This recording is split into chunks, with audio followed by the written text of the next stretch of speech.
are the MHSAA, a collection of 750 high schools and 750 middle schools, from Temperance to Copper Harbor, from New Buffalo to Alpena.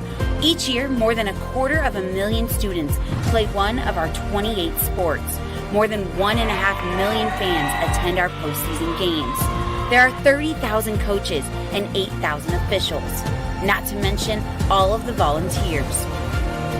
The MHSAA believes in the 4 S's. School sports should be safe and kept in the appropriate scope. We believe nothing beats great sportsmanship, and that scholarship in the classroom is more important than excellence on the field or court. Most of all, we believe school sports should be fun. So come out and join us at a game. Support your school, support your community, and come see what the excitement is all about. Weights have been lifted. Sprints have been run. Preparation for today's game is history. It's time to get it done. You're listening on MichiganSportsRadio.com.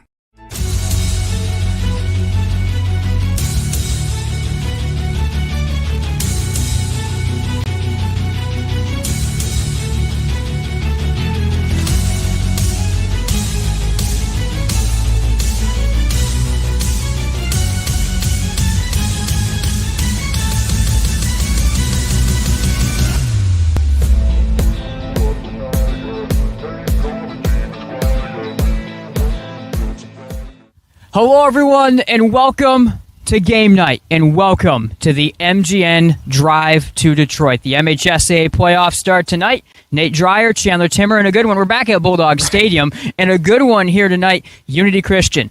Arguably the top contender for the Division IV state championship this year, and Hamilton, a team coming in that's only beaten Unity once in their history. 2 programs, though, this means a lot for both of them. For Unity Christian, looking to start that potential championship run, and for Hamilton, a building program, this could be a marquee win if they are able to find a way to take down the top-ranked Crusaders tonight. Yeah, 2 different teams that are looking to prove different points here tonight. For Unity Christian, a team that's looked like one of the best in the state, especially here in West Michigan.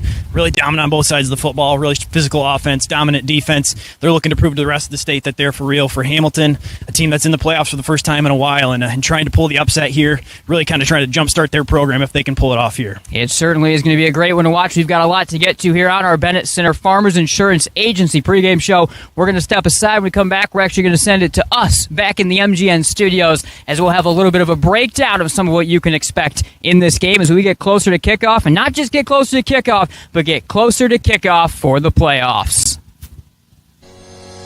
We are Centennial Securities, an independent firm with a team of committed professionals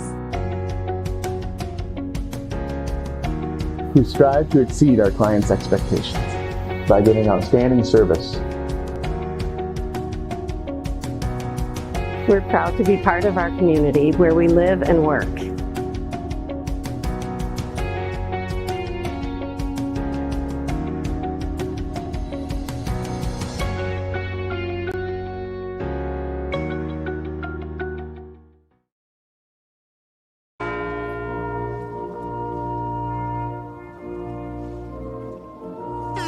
Upgrade to Music Jams Premium to get uninterrupted listening on all your favorite tunes. Click here to start your 7-day free trial. If it's important, it's not worth compromising.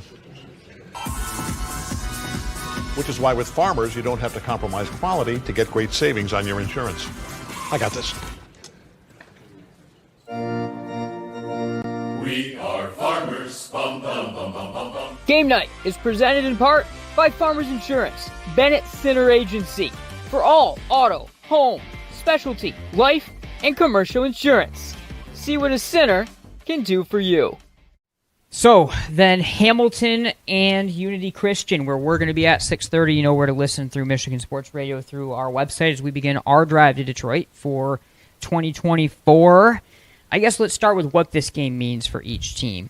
Because, first off, for Unity, the team's different than the 21 team, but they, again, I think this is a team that has to be feeling, and Coach Tibby would hate me saying this, but they're state championship or bust. I think it's that simple right now. Yeah, that's kind of the standard that they've set with how they look throughout the regular season. And you kind of have the benefit of being able to compare them to teams of their own from the past, and yeah, they're right up there with it. I think to start off the season probably didn't have the hype that maybe the last team to make a run did, but what they were able to do early on in the season right away, they kind of been able to draw some attention, and then running through the regular season, definitely have to be one of the favorites to go on another deep run. For Hamilton, they have not qualified for the playoffs since 2016, I believe, here after we graduated. Last time that they were able to make the postseason, at least qualifying. Everyone they beat Unity in 2020 during the COVID shortened year, which was again a Unity championship team because Unity had to forfeit that game. This is a stepping stone year for Hamilton. The fact that they're a playoff team, that as I've kind of said to people, like the thing about Hamilton, they're just a good team this year. They're well coached. They do some great things schematically, but they've got great players as well, which is something that this program has not necessarily been able to say for a lot of the last 15, 20 years or so. And they just have good players, and this is, you want to talk about a program-defining upset. If they do find a way to win this game, I think it could turn this thing into a rocket ship, even for as many seniors as they have this year, in terms of just the buildup of what feels like a solid, foundationally built program for Hamilton. Yeah, you can't deny what a win like this would do for them. You don't want to say they're happy just to make it to the playoffs, but at the same time, that's a big thing. That's an achievement to make it into the playoffs for where this team has been. And so, right away, you're kind of feeling like you've achieved some things that hasn't been done for a little while. And so now if you're able to pull off an upset like this against a Unity team, yeah, that's a thing that can definitely get a lot of momentum behind your program. You get a lot of players to buy in. Even though it'll be a lot of guys, regardless of how the season ends, that'll be moving on from this Hamilton team. You've got younger players that now see it's possible. You've got guys buying in. And I think you can definitely see this team take off into where, now the expectation is you make the playoffs every season. Yeah, and for the Hamilton offense, the question is, what are we going to see? We talked about this offense. We saw them a couple weeks ago. I love this offense, by the way. It's so cool what they do, because if they can go flex bone, an old school triple option on you, they'll do that. Otherwise, they'll go into what's kind of a one-back spread. It's got some ski, because they don't want to throw it a ton. They want to run the ball or at least find balance at minimum, but they would love to hammer you. So it's almost like a Rich Rod one-back spread / ski gun type of offense a little bit, where they get very creative in the run game at all times and also can throw off. It's a very unique, because again, they put guys in motion. Essentially, it's the concepts of the flex bone, but out of a 3-wide shotgun spread that they use with motion. So a long question setup, as I often give you. What are we going to see? Do we see more of the spread, more of the flex bone? Are we going to have to see them pass the ball? I'm leading the witness, but are we going to have to see them pass the ball more than they maybe even want to do versus this Unity defense? Yeah, I think you'd have to imagine it's going to involve throwing the football. I mean, at their core, I think this team probably still wants to be flex bone if it works. Yeah. That's the thing, and I think it definitely helps now having the ability to go to the more spread, ski gun, whatever type of creative offense is the exact wordage for it. But the fact that they have that can change some things, and gives them a chance in a game like this or against any team of kind of more power and stuff like that that can maybe match the flex bone and shut that down in years past where you've kind of got nowhere to turn. Now they do have at least that element of where, hey, we can throw this at you. I don't know how much it's going to be from the jump. I have to imagine that they kind of know that in order to win this game, you're going to need to pull some stuff. You're going to need to get creative with your offense, show them some things they haven't seen. And so I think you'll probably see it pretty early on. I think it's still going to mix in some of that flex bone offense because it's who they are still, but being prepared to throw that other element at them. Yeah, and again, they have in the duo of Hawkins and Bronkhorst in the backfield. I mean, of running back duos or trios that we've seen, running back rooms that we've seen this year, Hamilton legitimately has, in terms of really just talented, hard physical runners, they've got some burst too. They are in one of the top groups we've seen. I think the Grandville running back room is still the best we've seen, regardless of division, just because you have Terry Sadinsky. However, let's talk about the other side of the ball, which actually is both sides of the ball. In terms of a trio that also happens to be the linebackers for the team, is this Unity trio of Vancouvering, Viss, and Steenstra.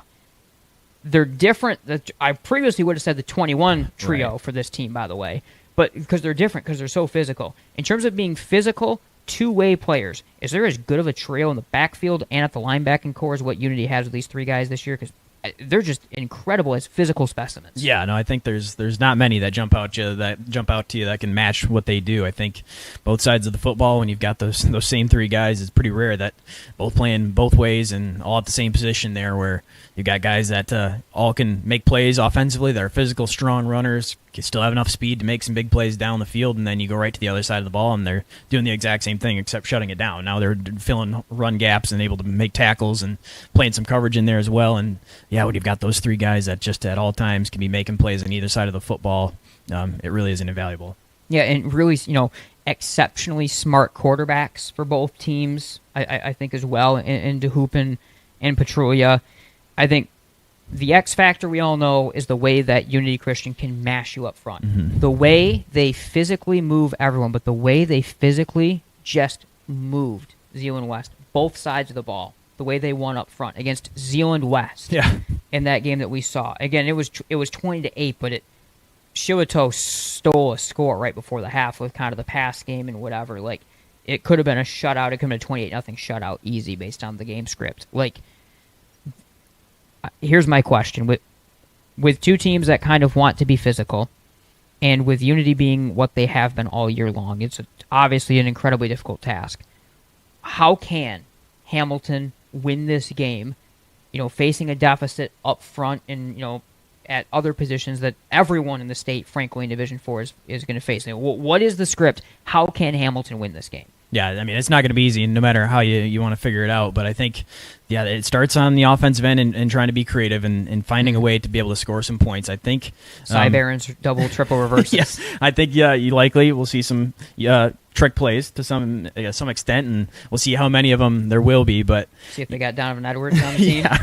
You never know. You never know what you could see. But yeah, I think you're going to have to catch them off guard a little bit with the trick plays, just because if you run your just base stuff, I think this Unity team is probably good enough that they're going to keep you in check enough to win the football game. And so it doesn't have to be a full game of running craziness, but I think at the same time you need more than what you normally do in order to keep yourself in it. But defensively, it's going to be tough because to try to match their physicality, not many teams can do that in the entire tournament that they'll be playing here. It's going to be hard to find a team that'll be able to do that. And so I think you just got to try to limit the amount of big plays they have down the field. Try to make them sustain a drive.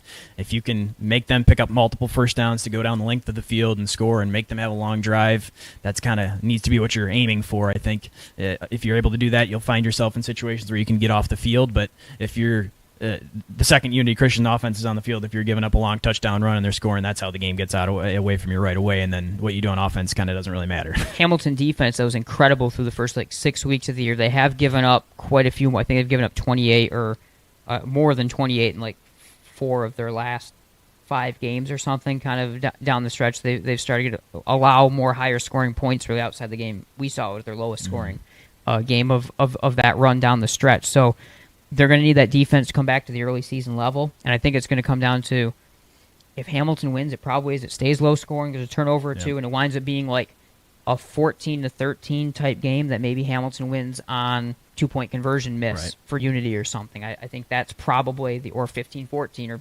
16-15 where they kind of flip the math or whatever on.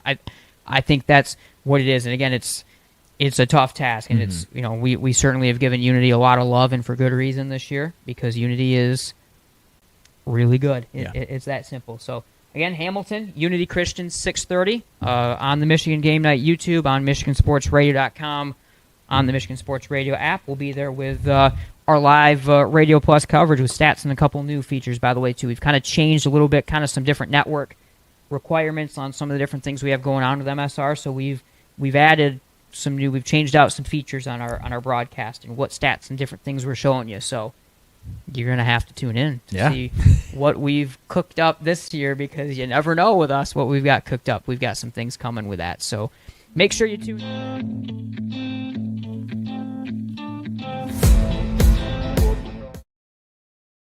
Gear up this season with the MGN Shop, featuring everything from t-shirts, sweatshirts, hats, and outerwear, to water bottles, stickers, and other accessories that help show off your style and your support of Game Night, the Grandville Bulldogs, and more. To shop, Click on the Shop Merch tab at the top of MichiganGameNight.com and browse nearly 50 items. And be sure to check in frequently as new items are added throughout the season. That's the MGN Shop through MichiganGameNight.com. Securities was founded based on the belief that the interests of our clients must always come first. We listen and understand your objectives before making a recommendation. We customize the portfolio of investments to fit your goals. It is our commitment to provide a strong line of communication. Our services include family wealth management, saving for retirement, and estate planning and trust services. Getting started is as easy as picking up the phone. After all, when everything is said and done, isn't it about time? It's the final game, folks. This one wins the series. Struck out with the cheap seats? Important things aren't worth compromising. At Farmers, we offer both quality insurance and great savings. Here, take mine. We are Farmers. Bum, bum, bum, bum, bum. Game Night is presented in part by Farmers Insurance, Bennett Center Agency, for all auto, home, specialty, life, and commercial insurance. See what a center can do for you. Don't just find yourself, make yourself. Start businesses, build bridges, save lives, raise a whole city. This is your future, so take it and move all of us forward. Rapid Sports Hall of Fame celebrates the city's rich sports history by honoring prominent West Michigan athletes and those who have contributed greatly to sports on a local, state, or national level. A class is elected each year and then honored at an induction ceremony in the fall. They also prevent annual events in support of West Michigan athletics, and they raise funds to support local youth organizations and charities. Follow them on Facebook or check out the pictures and biographies of all 181 inductees at grsof.com. Car Center is an automotive collision repair company with multiple shops throughout West Michigan. Our goal is simple, to bring hospitality to the collision repair industry. You can find us online at carcentermi.com to find the location nearest to you. Because at Car Center, fixing cars is our job. But helping people, that's our business. The pulse of our community flows through all of us. Your blood donation keeps it strong. Schedule your donation at versity.org or call 866-MI-BLOOD. Together, we are a beacon of hope.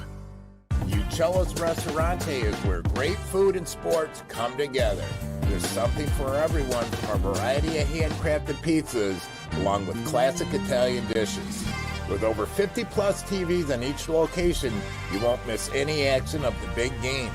Plus, they deliver. To check out their menu or order online, go to uccellos.com. Check us out to see why we're the #1 sports lounge in the area.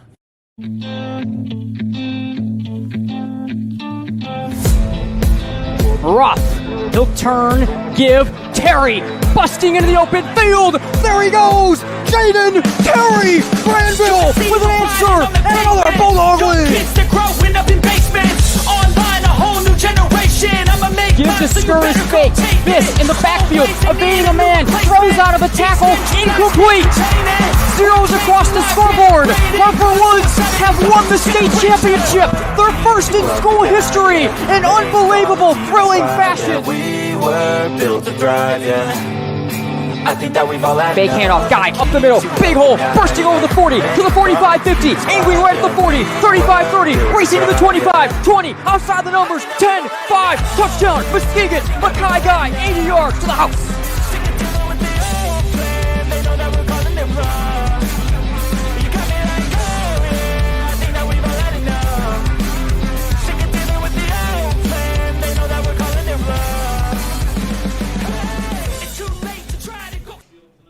The drive to Detroit is here on Game Night. Nate Dreyer, Chandler Timmer, Radio Plus coverage tonight from Grandville and Bulldog Stadium in Division 4. Hamilton and Unity Christian, the Hawkeyes, for the first time since the 2016 season. They made it the COVID year, qualifying for the playoffs, and a Unity Christian team, as we talked about off the top, Chandler, is one of the absolute top-level contenders to win the state championship in Division 4 this year. Nate Dreyer, Chandler Timmer, with you in CT. Let's start with that right here.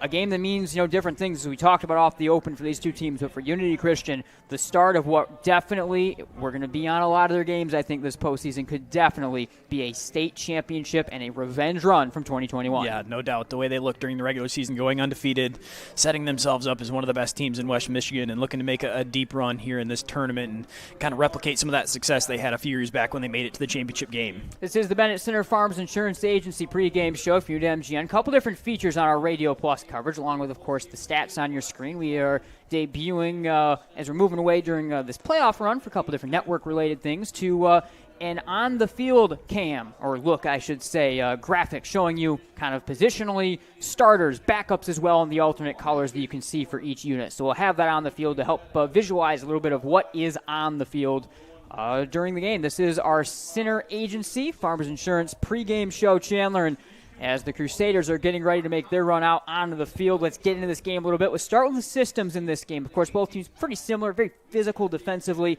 So the differences will be the offense. Coach Craig Tibby for Unity Christian runs that base power straight tee, and they run it as well as anybody. Very physical this year. Hamilton, they do a lot of different things. Multiple offense. They'll run some, flex bone sort of triple option stuff. They'll go shotgun out of the option, out of spread looks from the gun. It's really a mix of, we know exactly what Unity Christian's going to be. The question is, what do the Hawkeyes wind up being? Yeah, the Hawkeyes are definitely the wild card here tonight for Unity Christian. They run out of their base T offense quite a bit. They don't go as much up-tempo as in 2021 when we saw them, but still that physical, multiple guys in the backfield that can run you over. Got some speed as well. They're going to stick to that. They will throw the ball a little bit. We'll see how much they want to, but for the Hawkeyes, they can run the flex bone if they feel like they can match that physicality, but they can also have the option to go more spread looks and try to get the speed and space if that's something they want to elect to do. Phil Copes is the head coach for the Hamilton Hawkeyes in his sixth season, building this program into a playoff team. They missed the playoffs just barely a year ago and were able to sneak in this year at their 5-4 record. Of course, Craig Tibby has been the head coach since the start of this program, all the way back to 2003 for Unity Christian, state champions in 2019 and nearly state champions in the craziest high school football game ever played, and that's exactly what they are looking for revenge for this year for a team that certainly feels like they could definitely wind up in Detroit and at Ford Field. Key matchup I want to quick talk about before the Anthem, Chandler, the running backs. Both these teams have running backs that also play linebacker, and they are as physical and as good as you're going to see. Yeah, they really are. Lead both sides of the ball offensively.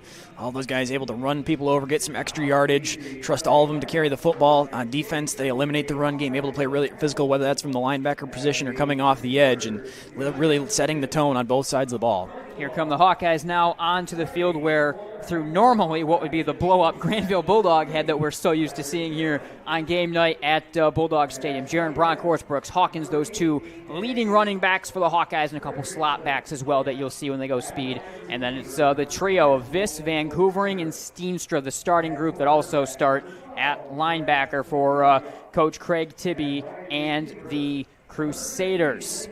Hawkeyes get one last word in. The Crusaders already lined out there ready for the national anthem. We're ready for the anthem as well. We're going to step aside, be right back here from Grandville and the start of the drive to Detroit on game night. It's the D4 pre-district here from Grandville. Do you have a distressed home you'd like to sell? Did you inherit a home you'd like to move on from with ease? Are you a tired landlord and it's just time? For Real buys and sells as-is homes with a mission to create real estate upside for everyone. We're fast, fair, for real. Call or visit For Real today for your free 15-minute consultation. 616-816-2028. Jets has been making the best Detroit-style pizza on the planet for over 40 years. Because we've always been committed to quality, like hand-pressed dough, fresh mozzarella, and sauce made from Mama Jet's secret family recipe. All baked to perfection for the thickest golden crunch. So go ahead, build your own Detroit-style pizza or order one of our specialties, like the all-meaty or Jet 10.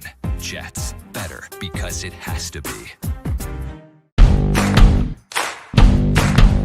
Looking to secure your property with a high-quality fence from a top-rated fencing company? With limitless options and quality fencing materials, Superior Fence and Rail is West Michigan's premier fence installation company. Veteran and locally owned, we're honored to support the West Michigan community and their sports programs. To learn more, visit SuperiorFenceandRail.com or give us a call. Superior Fence and Rail, protecting what matters. Stock up this Labor Day with amazing savings at your neighborhood family fair. With card, enjoy cool sips of select varieties of Pepsi or 7-Up products. Buy 2, get 3 free. Beat the heat with 6 to 12-count Outshine bars, 2 for $8. And save on items down every aisle during our Buy 5, Save 5 sale on items like select varieties of Nabisco Ritz or snack crackers, select varieties of Farmland sliced bacon, or Kool-Aid, Tang, Arizona, Mio, Country Time, or Crystal Light drink mixes. Family Fair in your neighborhood.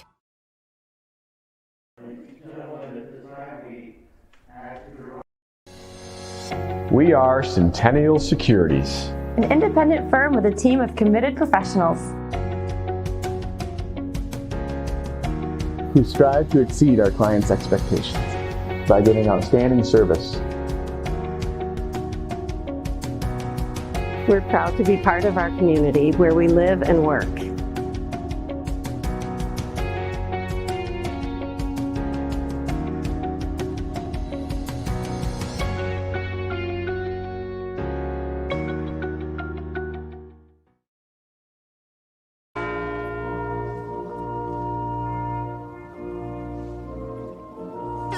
Upgrade to Music Jams Premium to get uninterrupted listening on all your favorite tunes. Click here to start your 7-day free trial. If it's important, it's not worth compromising. Which is why with Farmers, you don't have to compromise quality to get great savings on your insurance. I got this. We are farmers. Bum, bum, bum, bum, bum, bum. Game night is presented in part by Farmers Insurance, Bennett Center Agency, for all auto, home, specialty, life, and commercial insurance. See what a center can do for you.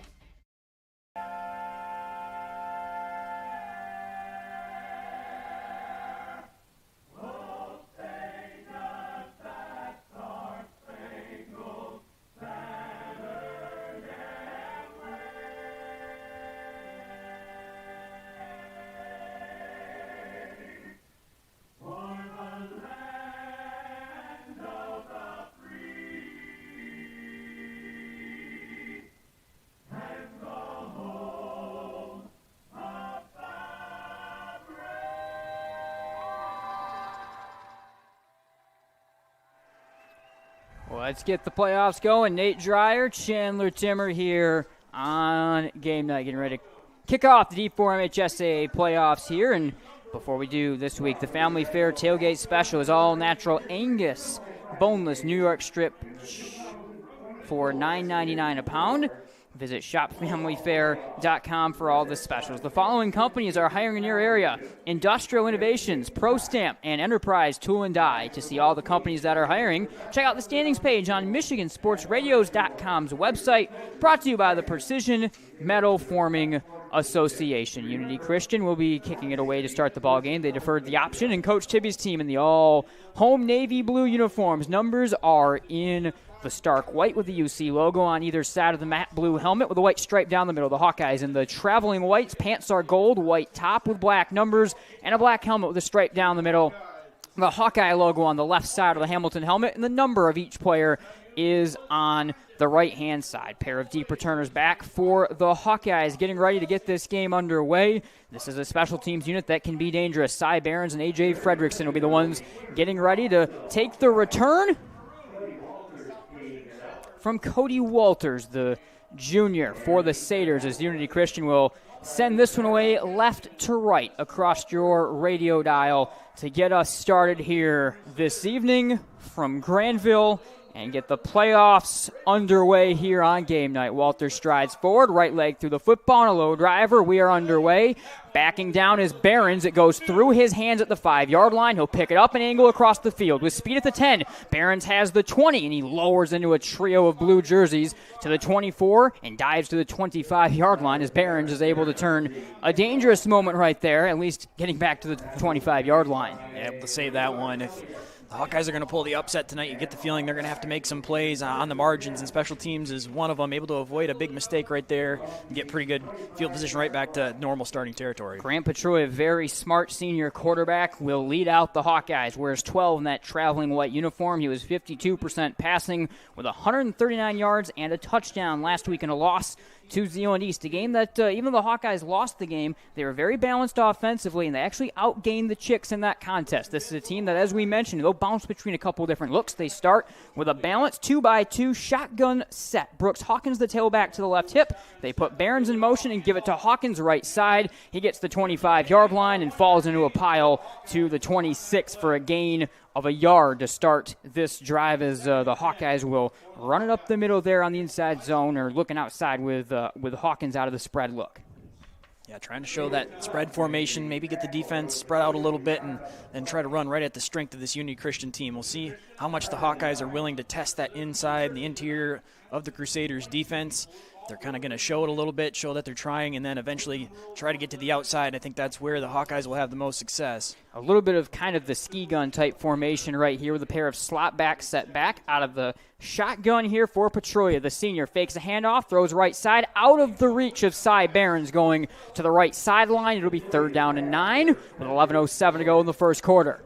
And just trying to quick hit the 5-yard out right there. Behrens had some space, and Petroia let him a little bit too much.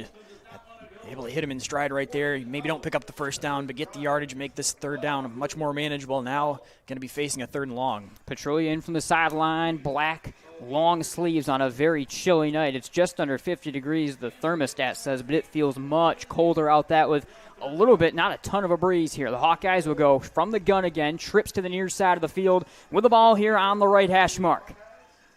Hawkins, the tailback, to the left hip of Petroia. Snap and a clap, and he'll look to throw to the right-hand side. Diving attempt at the grab, in and out of the hands of Logan O'Connor.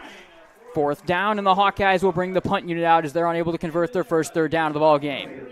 Hawkeyes go to the air on 2nd and 3rd down, both incompletions. That one the throw right there, but pretty good coverage on the outside, trying to hit the curl route right at the sticks and able to knock it free. The Hawkeyes 0 for 2 through the air, now going to have to punt the football away. It was Deng that got the hand on it to break that one up, and this one will now be punted away by Tristan Patch. Backing to the 40-yard line will be the junior Justin Phoebus on the return for the Satyrs. Right leg through the football, and a low driver taken in between the hashes at the 38-yard line by Phoebus. He'll jump back, now angle to the left-hand side. Over the 45, breaks a tackle to the 50, and a pair of Hawkeyes pile drive him out of bounds there right at midfield. As we will see this dangerous Unity Christian attack for Coach Tibby find its way out onto the field for the first time. A T offense that it isn't quite as explosive and up-tempo as what we've seen in the past out of this offense, but they still score over 40 points per game. They put up 43 against Notre Dame Prep last week. This is a plenty capable offensive unit for sure. Yeah, definitely not as much up-tempo, but still very physical all the way across the backfield and at the quarterback position as well. Got guys that really can fight for some extra yardage. They're maybe a little bit better built to have sustained drives down the field, able to get tough conversions on those 3rd and 4th and shorts if they get to them. 10:51 to go out of the straight tee with 2 tight ends for Jackson DeHoop, the senior quarterback, one of 11 all-conference players on this team. The OK Gold fake handoff, quarterback bootleg, swung down in the backfield by Jaron Bronkhorst for a loss of 5. The Hawkeye leading linebacker busting through on that one. Unity Christian on the first offensive snap of the game go to the quarterback boot. Don't see that a ton from this offense, but they do so here on the first snap, and the Hawkeyes all over top of it. Bronkhorst able to read it and get in the backfield. Loss on 1st down. 10:25 to go. The mark will be the 46-yard line for a loss of 4. DeHoop, quick give on to Steenstra. 2 hands on the ball, busting into the open field. 15 yards of separation. He's gone. Steenstra at the 10, into the end zone. Touchdown, Unity Christian. A quick strike play, and Steenstra takes it to the house. After going backwards on 1st down, they hit the big one right there. 54 yards, Steenstra right through the middle of the defense. In the middle of the Hawkeyes there, you can see fooled by the fakes in the backfield. Didn't recognize Steenstra had the ball until he was well beyond the line of scrimmage, and it was too late at that point. Big play on the 2nd snap for the offense. Huge play for Steenstra, and Unity Christian just like that, able to go 54 yards to the always quick-hitting 215-pound back. And again, Steenstra, one of 3 in this backfield that were all OK Gold, all conference players this year. 2 tight end T, they will go for 2. This is a give on Navis, and he takes 2 Hawkeyes with him, charging into the end zone for the 2-point conversion. Unity Christian gets a 3 and out, and they get a quick strike the other way. 8-0 Crusaders with 10:12 to go in the first quarter. Do you bleed orange or maroon? The Hope College versus Calvin University blood battle is the biggest battle off the field. In partnership with Versity Blood Center of Michigan, the school with the most blood donations wins. And the first ever battle is happening now, ending on November 6th with a big on-campus blood drive at each school. Here's how you can show your support. 1. Make an appointment to donate blood at your local Versity Donor Center. And tell us whether you bleed orange or maroon by entering the promo code Knights or Dutchman in the online appointment notes. Or donate on the November 6th blood drive at your school. Blood donors at these drives will receive a special commemorative blood battle t-shirt while supplies last. And they've also added an additional sweepstakes we'll tell you about in just a second, as the Crusaders are getting ready to send it away and get us back underway. Once again, Cody Walters left to right across the radio dial. We'll boot it to a pair of deep Hawkeye returners who have backed down to the 7-yard line. Right leg through the football on the high, twisted to the near side, taken at the 9-yard line, right on the numbers by Cy Behrens. He angles to the right all the way across the field, lowered his shoulder down to the 20, into a trio of tacklers. Down he goes, and the Hamilton offense, CT, 3 and out on the first drive. They have to get something going because the other offense has already flexed their muscle. Yeah, they really do. Pressure on pretty early on in the game here. First 3 snaps, just 1 total yard. Got to put together a drive. You'd love to get points in every single drive. That's kind of the way this game's setting up, but at the same time, they just need to sustain something, try to keep that defense off the field for a little bit, and try to get some momentum here to get the offense going. Mark will be the 21-yard line for Petrolia in the offense. They once again will open up out of the shotgun 4-wide spread with 10:06 on the first quarter clock. They now trail. Brooks Hawkins started to the right hip. He'll move to the left hip here of Petrolia. The senior leans into the gun. Here's the snap. Drop to pass. Throws right side. Caught for a gain of 4 and knocked out of bounds by Logan O'Connor. The senior who picked up 5 receptions, 63 yards and a touchdown a week ago. He's able to snag that one. On the mark will be the 24-yard line, gain of 3, and a 2nd and 7 is the mark on the first completion of the game for the Hawkeyes. It's likely going to have to be the game plan for the Hawkeyes, is get some of those quick throws out in the flat, try to let your receivers make some plays down the field. They aren't able to hit on the first couple on the first possession. They're connecting on first down. 2nd and 7 from the 24. Again, Petrolia from the shotgun, 4 wide. Right to left, they put Behrens in motion. Here's the snap to Petrolia, drop to pass, throws left side, 2 Behrens, blown up at the 25-yard line. He was hunted down by Levi Buller. Forward progress gets some 2 yards to the 26-yard line, and Behrens is slow back to his feet as he got busted up right there by the junior strong safety. Again, just trying to get the ball out quickly. Behrens running a flat route and dumping it off to him, and he's expecting to catch that one and have some room to turn that one upfield, but immediately hitting a big one right there, just a short gain on 2nd down. It will be marked to the 25, will be 26-yard line, and this one will be a 3rd down and 5 for the Hawkeyes coming on up as, again, Behrens has had to go to the sideline here after he took that really, really big shot right there. 9:18 to go, 3rd and 5 for the Hawkeyes, looking to convert their first 3rd down of the ball game. They'll go under center here out of the flex bone. First time they've shown the old school formation.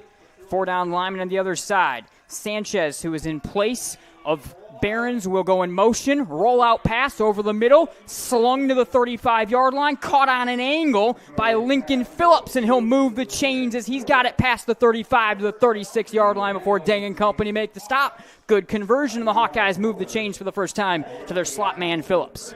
Yeah, they go to the flex bone, but still throwing the ball on 3rd and medium. Able to get the completion over the crosser in the middle of the field. Able to hit Phillips. Big conversion right there just to keep the drive going for the Hawkeyes, their first down of the game. Drive that started at their own 21-yard line. They'll break it out now from their own 37 on the mark. 8:53 to go, and once again, Petrolia back under center out of the flex bone. It's Hawkins, the tailback, with his right hand in the dirt behind. This is a give on to Hawkins, and he'll run straight into Vanderswag and Vancouvering and fall over the 40 to the 41-yard line for a good gain of 4 on the fullback dive. Be interesting to see the balance that the Hawkeyes are able to use on offense because they can't abandon that part of their game either. They have some strong running backs, both Hawkins and Bronkhorst have the ability. If they get some touches, they can work in the middle of the field, but you also don't want to run it too much right at the strength of the Crusaders defense. 2nd and 6 from their own 41-yard line. Ball on the right hash, and once again from the flex bone right here. It'll be a straight drop to pass for Petrulia. Throws right side, snagged along the out-of-bounds line by O'Connor. He'll turn it up around the marker as Vancouvering and company. DeVries were around him along with Deng on the stop, and they will give him the 48-yard line diving out of bounds, and that will move, potentially move the change for the Hawkeyes. Now the down marker getting set, and I think he's going to be potentially just inches short. Now they'll move it. First down, Hamilton, as they're able to pick up another first down conversion. And kind of interesting right now. Pass game a couple of times, and it's been going to the flex bone that's shown more offensive movement. From their own 48-yard line, Hawkeyes keep moving. They are on the block G here at Bulldog Stadium. On the right hashes. Phillips in motion, give to Hawkins up the middle. He is stuffed and engulfed by the biggest guy in that front line, 305-pound Jaden Fless, the OK Gold All-Conference player, as Hawkins was able to wriggle for a yard to the 49-yard line. It kind of looks like now, after they've had some success with the flex bone, going to stick in a little bit. Have to wonder if the Crusaders, how much they prepared for either one of these offenses. Flexbone, of course, a little bit more of the base than what the Hawkeyes have been, as these teams are familiar with each other, haven't played each other as conference foes for a long time before they switched this year. 7 minutes to go, and the Hawkeyes will go back to the shotgun. Ball on the right hash with trips to the left-hand side. Petrulia from the gun, clap, here's the snap. Give to Hawkins, running left, has some space over the 45 and lowers his head down to the 41.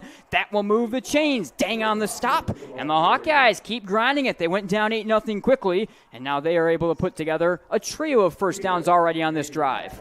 Yeah, really nice drive already for the Hawkeyes. Able to convert multiple first downs, now in opposing territory here, and started to get the run game opened up a little bit, using a nice balance right now of the pass and the run. 54-yard run for Steenstra, the only score right now on the board for Unity Christian, as they struck quickly within 2 plays. The Hawkeyes up to the opponent 41-yard line with 6.5 to go in the first quarter. To the shotgun, 3 wide receivers, tight end aiding in off the right-hand side of the line. A give on to Hawkins. He is stuffed in the backfield. Vancouvering busting through a DeVries for a loss of 3. And the Hawkeyes will be set back here on second down. 6:10 to go, clock ticking in the first. 8-0 Unity Christian. That's a little bit what the Unity Christian defense can do if you're going to continue to run the ball like that. Even though they're spread out, they've got linebackers that can cover a lot of ground. If you're going to run it right there, they're going to be able to blow some plays up right there, just able to shoot the gap, get in the backfield, and make the play. Moving right to left, near hash. 2nd and 13 from the Sater 44-yard line with 5:45 to go. Back to the 3-wide set out of the gun. Isolated receiver left is A.J. Fredrickson. Here's the snap on to Petrulia. Rolling right to pass. Blitz gets picked up, dumps it over, caught at the 40-yard line by aiding the tight end. Slips the first tackle, slips another, backs his way down to the 36-yard line. It'll be 3rd and short. Great work by the grinding tight end right there to make a good play, aiding 215 pounds at 6'1", and able to bounce off a couple of tackles into the second wave. It'll be 3rd down and 4 from the 35-yard line. Petrulia looking down the field, had a couple different options, didn't like it, eventually just checked it down to aiding and able to get a nice little chunk out of that one. Now 3rd and medium, much more manageable down in distance right there after the yards after catch from aiding. Hawkeyes back to the shotgun, ball in between the hashes at the 35. They've got to get 4 yards here on 3rd down, trailing 8-0. Tight end to the right side of the line. Snap. Fake handoff. Petrulia dropped pass, clutches, going deep down the right side for O'Connor. Broken up by Deng and Phoebus, but a penalty marker is down. And it looks like the defensive pass interference has been drawn, and it will be a first down coming for the Hawkeyes. O'Connor running the deep corner out that way, and they've been running him on those curls right to the line to gain early on in the game. This time try to catch the defense cheating that and go with the route down the field. Petrulia just lofting one, hoping to give his receiver a chance, and I think going to get the call down the field.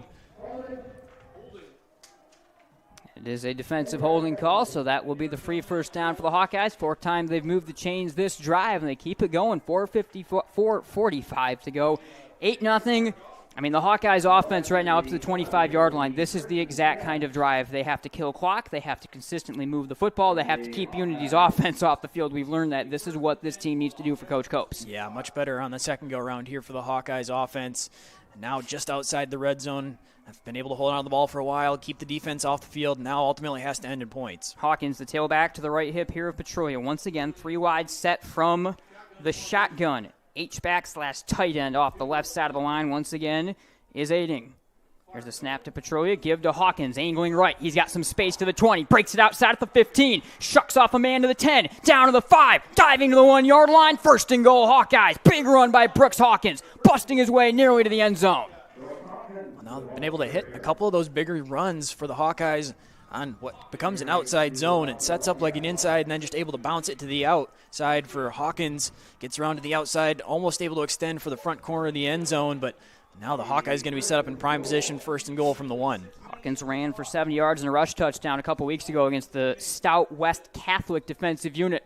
First and goal, 1-yard line. Hawkeyes will bust out of the flex bone, and with that they bring the big pounder Jaron Bronkhorst in at fullback, and it'll be a quarterback sneak easily into the end zone. Touchdown, Hawkeyes. Petrolia plunges in from a yard out, and Hamilton with a chance to tie it if they choose to go for 2. Really impressive drive from the Hawkeyes, needing an answer early on in this game to prove that they are going to try to stick around here for a while. Able to march their way down the field, pick up multiple first downs, use a nice mix and balance of the pass and run game, get a couple big plays in there as well, and then got in the end zone. Now we'll see if they're able to match him on the 2-point conversion. And they will try to do just that right here. They got only 1 total yard on their last drive. They get 79 on this drive, and they go to work out of a heavy single wide receiver flex bone formation right here.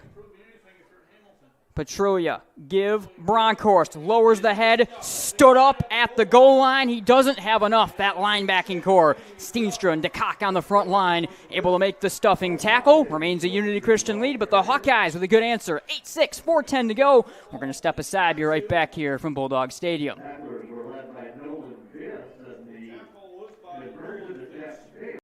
Was founded based on the belief that the interests of our clients must always come first.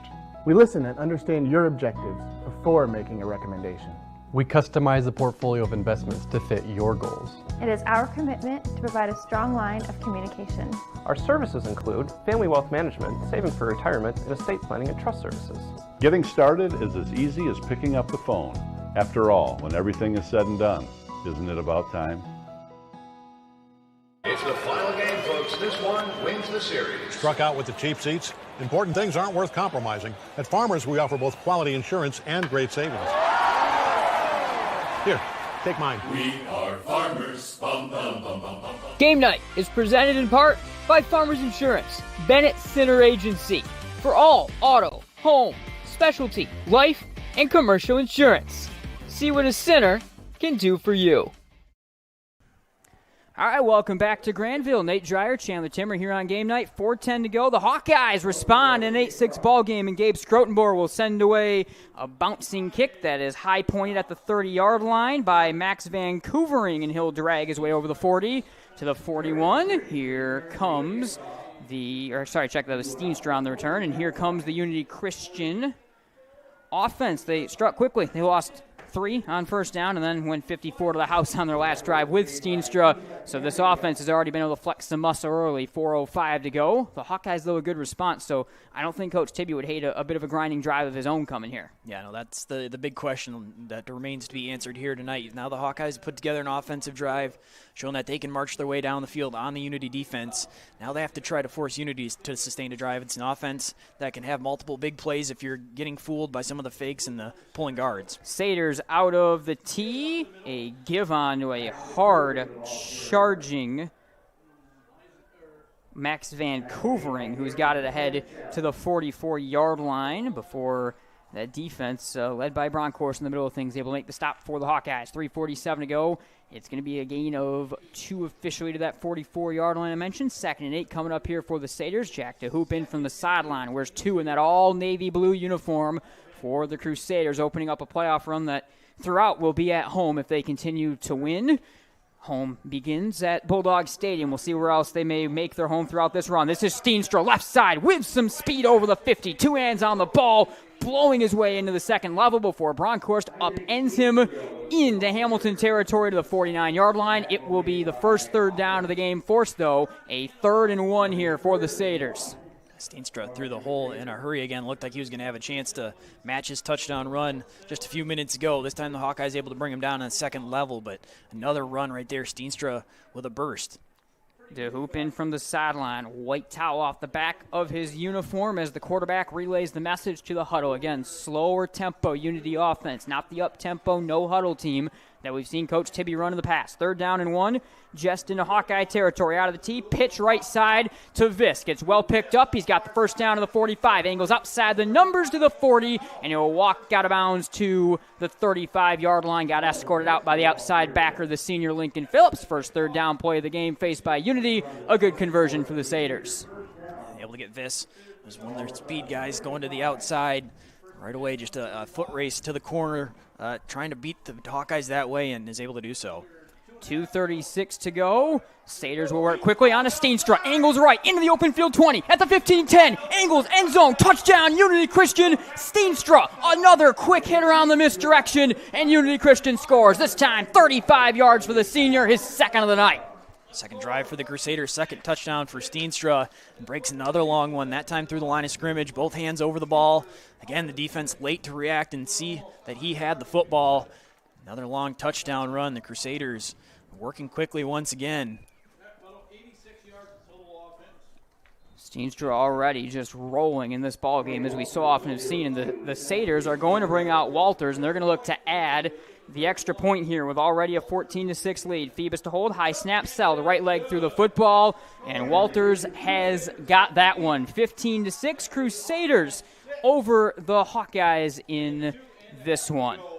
New for 2024, Michigan Sports Radio has live coverage of Calvin University's inaugural football season. Catch the action tomorrow when the Knights travel to Olivet. Tune into the game starting at 1 o'clock on MichiganSportsRadio.com. And if you need a reliable and transparent contractor for your bathroom or kitchen remodel, check out Kobe Construction at KOBEConstructionGR.com. Locally owned with precise, high-quality work and great reviews. Get your free estimate today with Kobe Construction. That's KOBE. So, Cody Walters just added the extra point now left to right. We'll get ready to boot this one away for the Crusaders. And once again, Isaac Steenstra right now, CT, has been a real weapon that the Hawkeyes have had some difficulty dealing with on those quick-hitting runs. Yeah, they sure have. Just 3 carries for Steenstra, already 96 yards.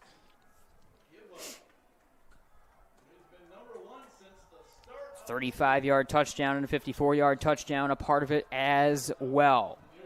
So, from the near hash left to right, Walters will send it away. And he will send it away inside the 10-yard line where Cy Behrens has got it up over the 20. Stuttering to the 21-yard line. Ball is on the turf. Isaac Dang was the first around the football. Unity says they have it on the return. We'll wait for the signal at the bottom of the pile. Body's getting peeled off. And it will stay Hamilton football at the bottom of that pile. The Hawkeyes able to fall on it at a dangerous moment. It's been a bit of an adventure on the kickoff returns, on a couple of them for the Hawkeyes. I believe it was Aiden Lynch, the MGN intern broadcaster, that actually was at the bottom of that pile that helped secure that one for the Hawkeyes. Somehow able to get a hold of it. It looked initially like the Crusaders were able to jump on it as the ball kind of popped out late.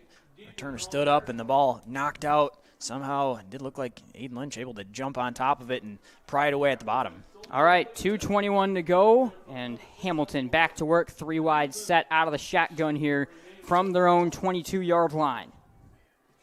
Petrulia brings Phillips in motion from the slot. Give to Bronkhorst up the middle. Side steps into the tackling pile. Vancouvering and Fless will rip him down after a gain of 1.5 yards. 2:12 and less to go. First quarter, 15-6 now, Unity Christian. And a game that the Hawkeyes are going to have to find an answer like they were just able to pull out on that last drive.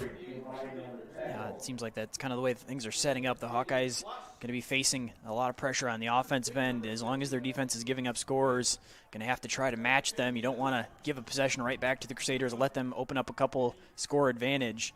need to answer pretty quick. Once again, 3 wide set from the shotgun here for Petrulia and the Hawkeye offense on 2nd down and 8. Fake handoff, drop to pass. Has some time. Now Petrulia will tuck and run to the 25 and slides down through some contact as he did so from DeVries, the honorable mention all-conference linebacker. 3rd down and medium coming up for the Hawkeyes here after Petrulia tried to use his wheels to get a little bit more space up to the 27-yard line. Pass play all the way right there. Petrulia was looking down the field, but saw the linebackers dropping in coverage enough that he thought he could tuck that one. Kind of a late decision to slide. Took a bit of a hit as he went down, but I think the late decision to slide and the defender going in was already committed, and so no penalty flag thrown there. 3rd down and 6 from the 27-yard line. This will be the Hawkeyes' 4th attempt on 3rd down, already 2 for 3 in the ball game. We tick inside a minute to go in the first quarter. Snap to Petrulia, the senior, dropping. Has a pretty clean pocket. Throws a right side, looking for the tight end, aiding. A little bit of contact there. No penalty marker thrown. 4th down, and we'll see the Hawkeye punt unit find its way onto the field on 4th and 6. Yeah, again, trying to hit the out route on that right side of the field. Throw a bit wide right away from Petrulia, trying to hit his tight end, and the play on the outside. Buller making the play. He was making a play on the ball, but did go a bit through the receiver. Kind of surprised there wasn't a penalty flag thrown there, but now the Hawkeyes going to have to punt it away. Phoebus will be the one to return. He stands at his own 39-yard line for the Crusaders. Backing inside the 15 here is Patch to send it away for the Hawkeyes. High snap, settles it right leg through the football. A good high twister down to the 35-yard line, taken going the wrong way here by Phoebus. He'll drive it over the 40-yard line and trip his way down to the 43 before Dams made the stop. Here comes the UC offense. They've been rolling so far, CT. And once again, on the legs of Steenstra, as a pair of touchdowns, they will look to try to stretch this once again with 37 seconds and less here in this first quarter of play. They've been able to make pretty quick work when they've been on the field offensively, just short drives in terms of plays before they're reaching the end zone, but also benefiting by starting with great field position right around midfield pretty much every drive. This one probably their worst right here on the 42. Yeah, absolutely. Yeah, absolutely. That's pretty true as DeHoop is in from the sideline, 37 seconds, and the senior, DeHoop, who had a touchdown pass and a touchdown run against Notre Dame Prep last week in that really impressive win for the Crusaders. And a snap but whistles down on the handoff to Steenstra from the sideline. We'll have to wait to see what these whistles are in for. And it's a delay of game on Unity Christian, so they're going to shoot themselves in the foot 5 yards right away. 35 seconds on the first quarter clock, 15-6. The Satyr lead in this one early is they haven't quite been able to pull away that long drive from Hamilton. Certainly doing a lot of legwork, helping them keep it in against this dangerous top-seeded team in the state. Yeah, definitely enough to keep the Hawkeyes in it here throughout most of the first quarter. This is where now the Crusaders have a chance to kind of open things up a little bit. If they can hit another big play, as they have on their first couple possessions, you can start to get the Hawkeyes reeling a little bit. That's why really a lot of pressure on the defense for Hamilton to try to get off the field and get a stop. 35 seconds from their own 38-yard line here late in the first quarter. DeHoop will give on to Vis. 2 hands on the ball, following blockers to the 44. Turned his way into O'Connor and twists his way over the 45 down to the 46-yard line to pick up all of that penalty yardage plus 3 more. 23 seconds and less. Let's see if Coach Tibby is willing to take this into the first quarter break. 18 seconds and less will tick off the clock, and it sure doesn't look like the all-blue uniformed home-standing Satyrs are going to run another play. That's exactly the case. They'll let it tick down. That'll take us to the end of the first quarter. 15-6 after 1. Unity driving, though they have it up at their own 46-yard line when we come back from Bulldog Stadium in the MHSAA playoffs and the MGN drive to Detroit. Looking for a new career? Aetna Supply is hiring. Aetna Supply is Michigan's #1 plumber wholesaler, servicing local customers for over 50 years. They offer great benefits, a 401k with company match, quarterly bonuses, and no Sundays. Once again, check them out at aetnasupply.com/careers or click on their logo on the Michigan Sports Radio homepage.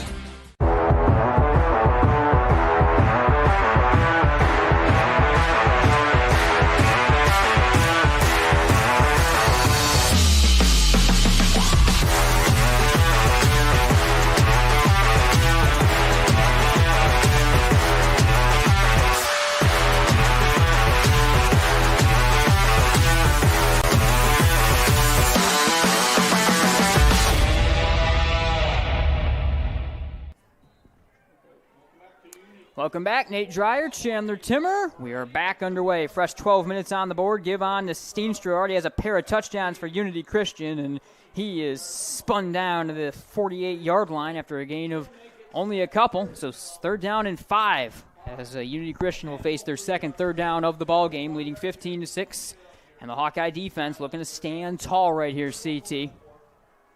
Out of the 2 tight end tee. Unity working with some tempo. On here to Steenstra, busting through the hole. O'Connor tried to rip him down to the 45. He spun out of it. Steenstra bowling his way. 2 hands on the ball. Inside the 35. Down to the 32, where it took a quartet of Hawkeyes to all rip him down. The ball came squirting free at the end of the play after he was already down. A hard charging run by Steenstra again, who is starring in this ball game right now. He sure is. Quick through the hole, had the conversion right away, and then the second effort after it looked like he was stood up to break it, get some extra yardage at the end of that one, now well over 100 yards. And the Hawkeyes right there, a chance if they can hold that to a short gain, have a chance to try to get the football back. The Crusaders not full up tempo, but go quick to the line and able to get that conversion. They're up to the 33-yard line here. This is a wing T formation, splitting out. Steenstra, fake handoff to Hoop to pass, throwing deep over the middle, broken up at the 5-yard line. Terrific job getting the hand in there from O'Connor on the deep shot to Sean Vanderswag.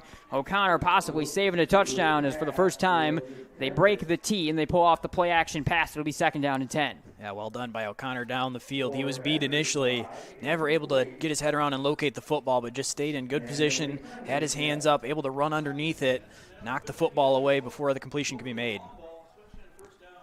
Once again, they'll break the tee. It is Steenstra going to the right wing, under center to Hoop. He'll pitch it right side to Vancouvering. Blocking set up, cuts it to the 15. He's got the 25. Burst of speed to the 15. Down the sideline, into the end zone. Touchdown, Unity Christian. Max Vancouvering strikes from 33 out this time. Another big play, a scoring play for the Crusaders. This time Vancouvering getting in on the touchdown. Scoring action right there. Over right tackle, able to break that one to the outside. And then win the foot race down the sideline. And Crusaders remain perfect on scoring on their opportunities. 21-6 now as UC finds a way into the end zone again. 3 touchdowns. They have not had to be into the red zone as Vancouvering able to add into the mix on a couple interesting looks as Coach Tibby did decide to break that tee. I really wondered how much of the tee we would see broken for Unity Christian in this ball game. Vancouvering will go to the sideline right here as they'll swap the unit out and put DeVries and Buller out there along with this. DeHoop under center for the 2-point try. This is DeVries with a head of steam, standing up and spinning into the end zone. 2-point conversion is good. Quick answer from UC. 23-6, 11-11 to go in the first half. We'll be right back here from Grandville in the MHSAA first-round playoffs in Division 4. To everyone out there who loves Culver's, the feeling is mutual. Everything's made fresh. Everything. Everything. It's our pleasure. This is me and my happy place. I wouldn't trade our Culver's for any other restaurant. Culver's. Yay! We love our guests. Love. As much as our guests love us. This is me and my happy place. From Wisconsin with love. Welcome to Delicious. Yeah. Have you ever thought about a career in metal manufacturing? Today, careers in robotics, product development, engineering, and IT are just some of the few of the outstanding careers available. There are hundreds of businesses in West Michigan looking for people just like you and are willing to provide the training you need. Go to youarehired.pma.org or click on the PMA logo on the Michigan Sports Radio homepage. There's an opportunity for a lifelong career, and it's in your hands. Cody Walters has his back underway as A.J. Fredrickson takes it from inside the 10-yard line and wriggles his way all the way past the 30 to the 33. So some of the best starting position yet for the Hawkeyes on this ensuing drive coming up. 11:04 to go, 23-6. Nate Dreyer, Chandler Timmer with you here as we jumpstart this Division 4 playoff run. Unity Christian certainly one of the heavy favorites to potentially win it all. Hamilton, a first-quarter drive, were able to grind down, put some points on the board, but the Crusaders' quick striking offense right now making the difference, Chandler. Yeah, it sure is. The Crusaders remain perfect, scoring every time they have the ball for Hamilton. It's been mixed results. A couple stalled-out drives pretty early and one nice one down the field. Petrolia from the shotgun will go to work. He'll throw it right side on the screen to Fredrickson, catches it on the jump at the 35 and dives down to the 39-yard 15-yard line where a big pile of blue uniforms led by Phoebus engulf him. Gain of 3 on first down. Make it 4. Second down and 6 coming up. 10:48 and less to go in this first half. The following companies are hiring in your area: Industrial Innovations, ProStamp, and Enterprise Tool and Die. To see all the companies that are hiring, check out the standings page on the MichiganSportsRadio.com website, brought to you by the Precision Metal Forming Association. Also, Uccello's Ristorante has a restaurant near you. Go where great food and sports come together, and check them out online at uccellos.com. 2nd and 6, 39-yard line. Hawkeyes will work out a 3-wide set. The tight end aiding off the left-hand side of the line. From the gun, snap to Petrulia, rolling left to pass. He'll fire this one. Diving grab made by Phillips to the 50-yard line. A terrific job by the senior slot back to haul that one in, and the Hawkeyes move the chains. Able to layer that one in from Petrulia. Had a route underneath and a defender right there, and then also over the top. Able to just put enough touch on that one to get it to Phillips, who made the sliding catch. A better start now again to this drive for the Hawkeyes as they get to midfield. We go inside, 10 minutes to go in the first half. Hamilton working left hash, 2 receivers right, 1 left. Out of the shotgun for Petrulia. The tailback is Hawkins. They put Phillips in motion, give it up the middle to Hawkins, and he is stonewalled initially by Chapman, able to turn the corner and nearly fight his way, and does fight his way back to the line of scrimmage before he was wrestled down by Jared DeVries. But a good job right there by Hawkins. It will actually be a loss of 1 officially back to the 49, but could have been a loss of 3 or 4 based on that initial contact that Chapman made. Yeah, inside the interior of the Hawkeyes line right there, center guard combo. Looked like they got blown backwards a little bit. Hawkins immediately facing some contact in front of him. Tried to bounce it a little bit. Maybe got 1 of the yards back, but still behind the line of scrimmage. 2nd 11 from their own 49-yard line. 2 receivers right with the ball on the left hash mark. Snap the waist. Petrulia firing deep over the middle, looking for Phillips. Intercepted. Taken off his body by Vancouvering. He'll angle left at the 50. He's got the 40. Racing to the 30 left side and gets caught up down inside the 25 to the 24-yard line by Fredrickson. Vancouvering ranging in coverage. Able to pick that one off the body of Phillips and take it all the way back inside the 25. Petrulia trying to take a shot right down the hash mark on the right side, trying to fit that one in a tight window. Did have an opportunity and didn't miss by much, just barely out in front of Phillips, but just enough where he had to try to reach out to grab it, and ended up tipping it and pinning it right against the body of Vancouvering without even really realizing it. Had the football in his arms and then brought it back a good ways. And just like that, the Satyrs now will quickly work their way on the field from the 25-yard line right here. DeHoop give on to a charging, keeper as he faked it on to DeVries, took it over the left edge and jumps his way out of bounds to the 15-yard line, or just shy of it, as he will get the 16, 1 yard short of the first down. Well-operated fake right there by DeHoop in the offense.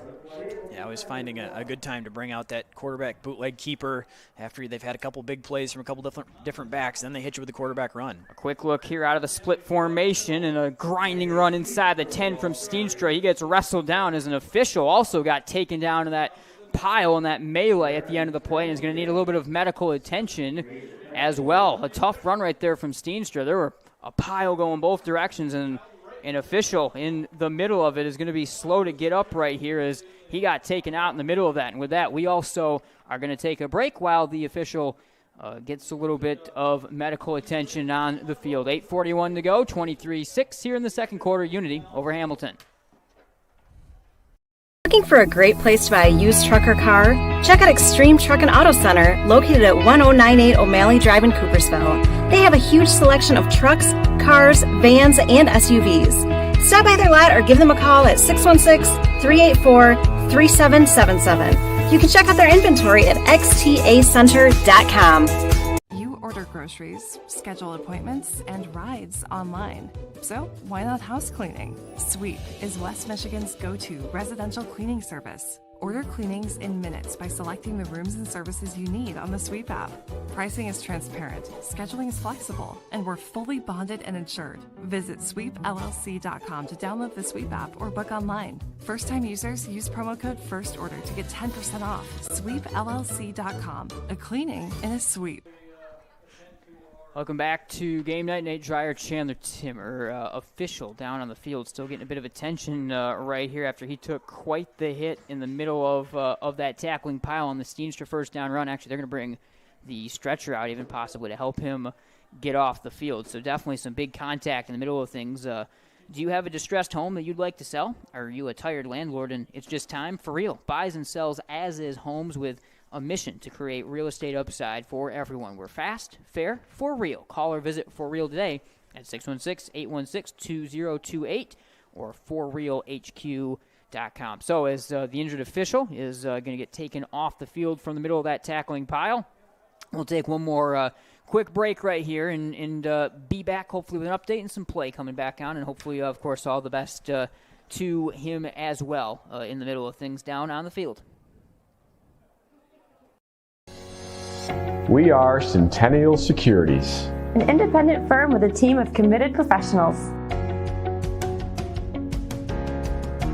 who strive to exceed our clients' expectations by giving outstanding service. We're proud to be part of our community where we live and work.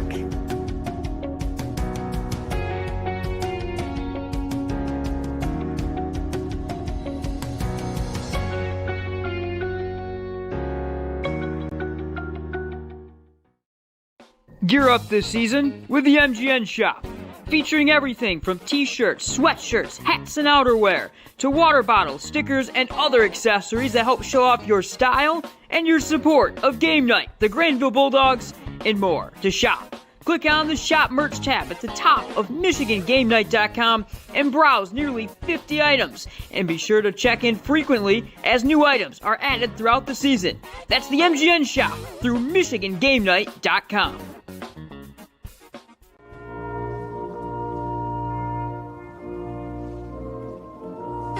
Upgrade to Music Jams Premium to get uninterrupted listening on all your favorite tunes. Click here to start your 7-day free trial. If it's important, it's not worth compromising.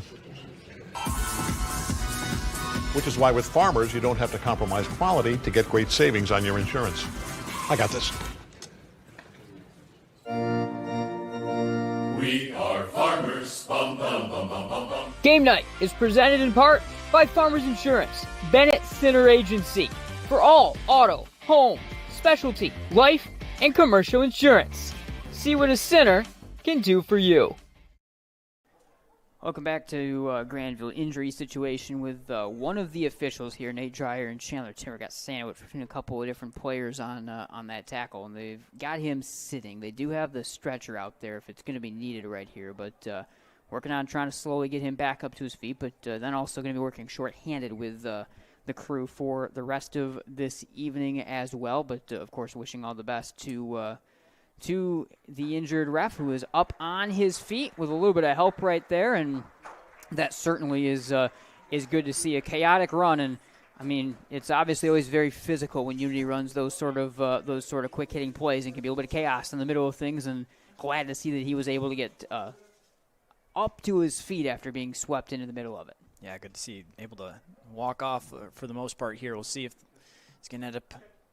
Looks like going to be able to walk off the field, so a good sign right there. But, yeah, it can be kind of tough when you're the back judge there, kind of right in the middle of everything in that defense, and you got running backs that are physical guys bouncing off of players, and they're kind of scrums and piles forming, and just happen to be in the wrong place at the wrong time right there. Got between a couple bodies on the field, but hope that's just a situation where it got a little banged up, but hopefully not going to be a long-term injury there as he's able to get off the field on his own power. Glad he was able to get off the field there, and they will pack up that stretcher that they had brought out if it was going to be needed from the medical unit. And here comes the Unity Christian offense. They found their way down inside the 10 to the 9-yard line right here. 8:41 to go, 23-6, and the top-seeded Crusaders with a chance to try to stretch the lead right here. DeHoop will get ready to go under center. Viss will have Buller to his right-hand side at fullback, not Vancouvering here, and then Steenstra in.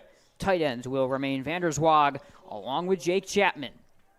Still quite a bit of time on this second quarter clock, all things considered right now. As DeHoop and the all-home blue, navy blue uniform Staters go to work. This is a give on to Steenstra. Tripped up at the line of scrimmage, dives his way inside the 5-yard line, and somehow got his way down to the 2. in the pile. He was upended essentially at the line of scrimmage, but somehow kept it going and is able to get it all the way down to the 2-yard line for a second goal as the heavy unit comes out here for the Crusaders. Yeah, now a handful of times where it looks like the Crusaders have been stood up and the running backs for Unity Christian just able to fight forward. Seems like the pile is almost always going Unity's way right there, able to tack on a couple, probably 2-3 extra yards, and it's been a lot of Steenstra able to push the pile forward. Second and goal here. DeHoop under center, 2 tight end unit. Like I said, they got a lot of the big guys. It's a quarterback keeper right up the middle, and a huge push for the Crusaders will put DeHoop in the end zone. Touchdown, Unity Christian. They stretch it to 29-6. Able to steal possession on the interception from Vancouver and got exceptional field position once again, and Unity Christian offense remains perfect. Another short field and another score, and they extend their lead. Yeah, that is their first trip into the red zone, and they come away with 6 as well. Walters will look to add the extra point, make this a 30-6 ball game. It will again be Phoebus, the backup quarterback and defensive back, to hold here for Coach Tibby.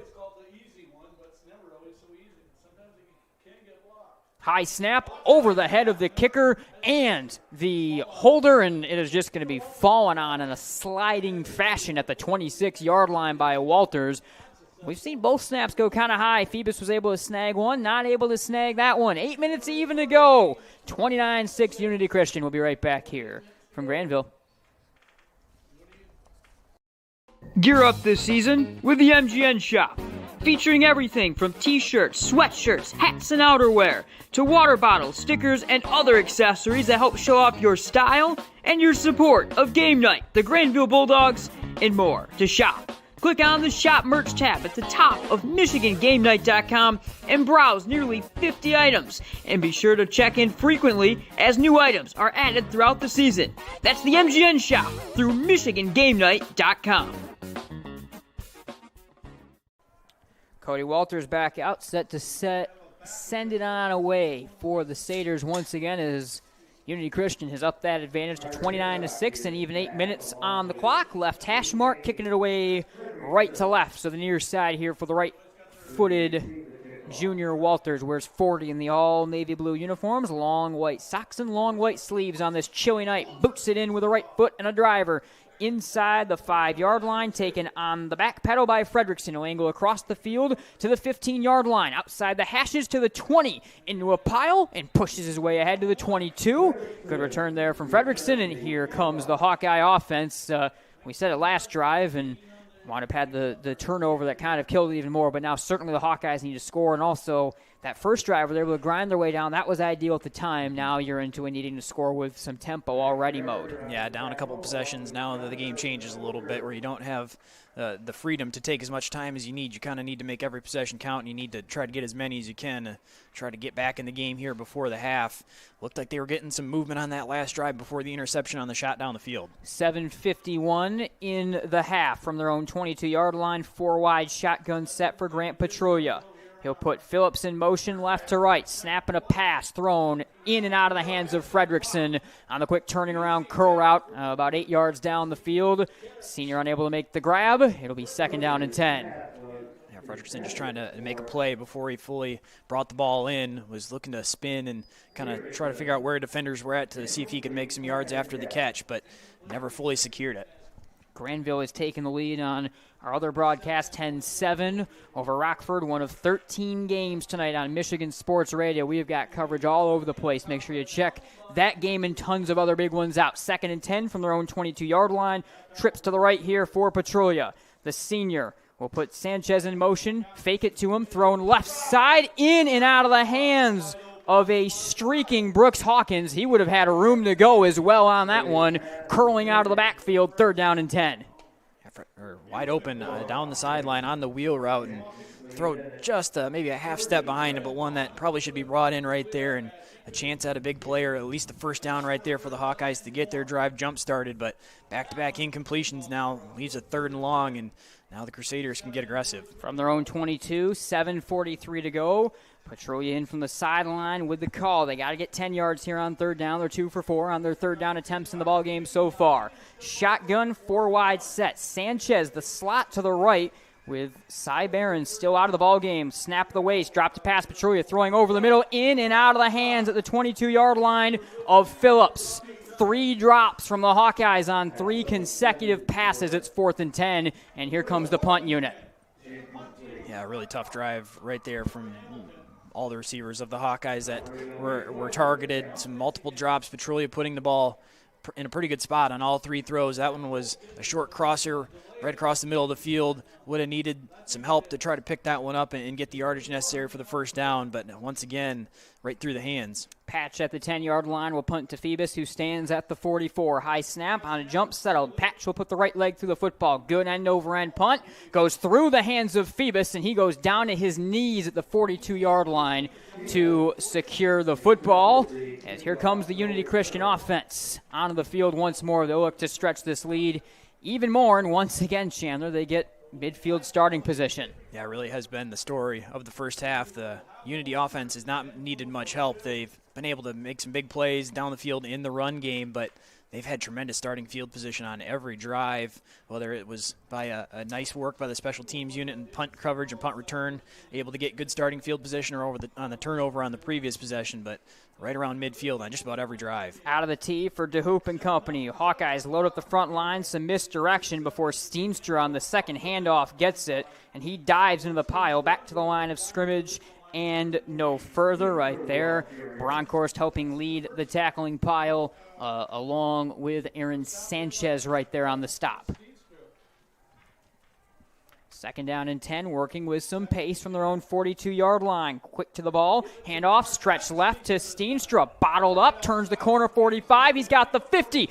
Able to pile drive through Phillips over the 40 and chug his way down to the 35-yard line, where a touchdown-saving tackle is made by the trailing Brooks Hawkins. A tough run right there from Steenstra. Moves it down inside the 40-yard line. Steenstra, nice bounce there. Is right around the numbers. Kind of looked like he was going to run into some traffic and just able to make that move to the outside, get another big run. 6:57 and less to go in the first half. They're running another play quickly right here on to Viss, and he'll turn it over the 30 down to the 28-yard line for a gain of 6 or 7 on first down. The tempo returning right now for Unity Christian. You're barely finishing a quick point they're running. This feels like 2021 a little bit more. It does. Coach Tibby showing that's still in the bag of tricks a little bit if that's something they're going to need. And you have to imagine as they likely make their way through the playoffs, they're going to maybe go to that in certain situations, kind of get in a game situation to use it right here, catch the defense on their heels a little bit. 2nd and 4, 28-yard line. Inside, 6:20 to go. Back to the tee right here. They're changing out the running back unit quite a bit, snap to snap as well. Fake handoff, Vancouver. DeHoop, drop to pass. Throwing over the middle, in and out at the 20-yard line in the hands of the crossing 6'6" Jake Chapman. It'll be 2nd down, or it'll be 3rd down and 4, I should say, right here now for the Crusaders off the pass attempt. 6:13 to go as the clock stops in the second quarter. The Hawkeyes haven't had many chances to try to get off the field. They've had a couple 3rd downs. The Crusaders have been able to convert on them. Right here, 3rd and 4.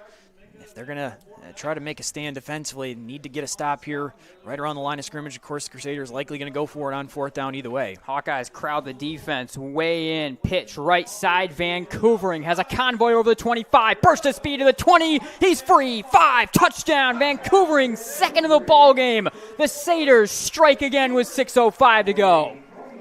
It seems like every time Unity Christian's been in a situation, 3rd down, maybe the pressure's on a little bit. The Hawkeyes a chance to try to make a play and flip the game a little bit. Unity Christian responds with a big play of their own and a big run down the field. Vancouvering his 2nd now of the game. This one 28 yards. 35-6. So Vancouvering a couple and Steenstra 2 as well for Coach Tibby. Walters will add the extra point. High snap settled again by Phoebus, and the kick is blocked. I think it was O'Connor that got his hand on it. So more issues trying to kick the football for Walters and the special teams unit, but it remains 35-6 Unity Christian with 6:05 to go in the first half. We'll be right back here from Bulldog Stadium. Was founded based on the belief that the interests of our clients must always come first. We listen and understand your objectives before making a recommendation. We customize the portfolio of investments to fit your goals. It is our commitment to provide a strong line of communication. Our services include family wealth management, saving for retirement, and estate planning and trust services. Getting started is as easy as picking up the phone. After all, when everything is said and done, isn't it about time? It's the final game, folks. This one wins the series. Struck out with the cheap seats? Important things aren't worth compromising. At Farmers, we offer both quality insurance and great savings. Here, take mine. We are Farmers. Bum, bum, bum, bum, bum. Game night is presented in part by Farmers Insurance, Bennett Center Agency, for all auto, home, specialty, life, and commercial insurance. See what a center can do for you. Cody Walters' short kick to the 25-yard line is hauled in by the Hawkeye upman Carter Hickok, the sophomore, who drags his way up to nearly the 40-yard line.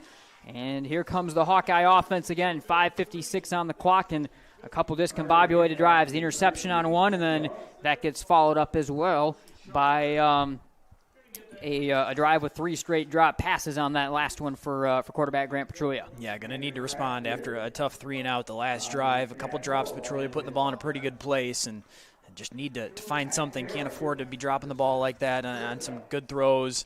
Got to get a drive going right here and try to get a little confidence before the half.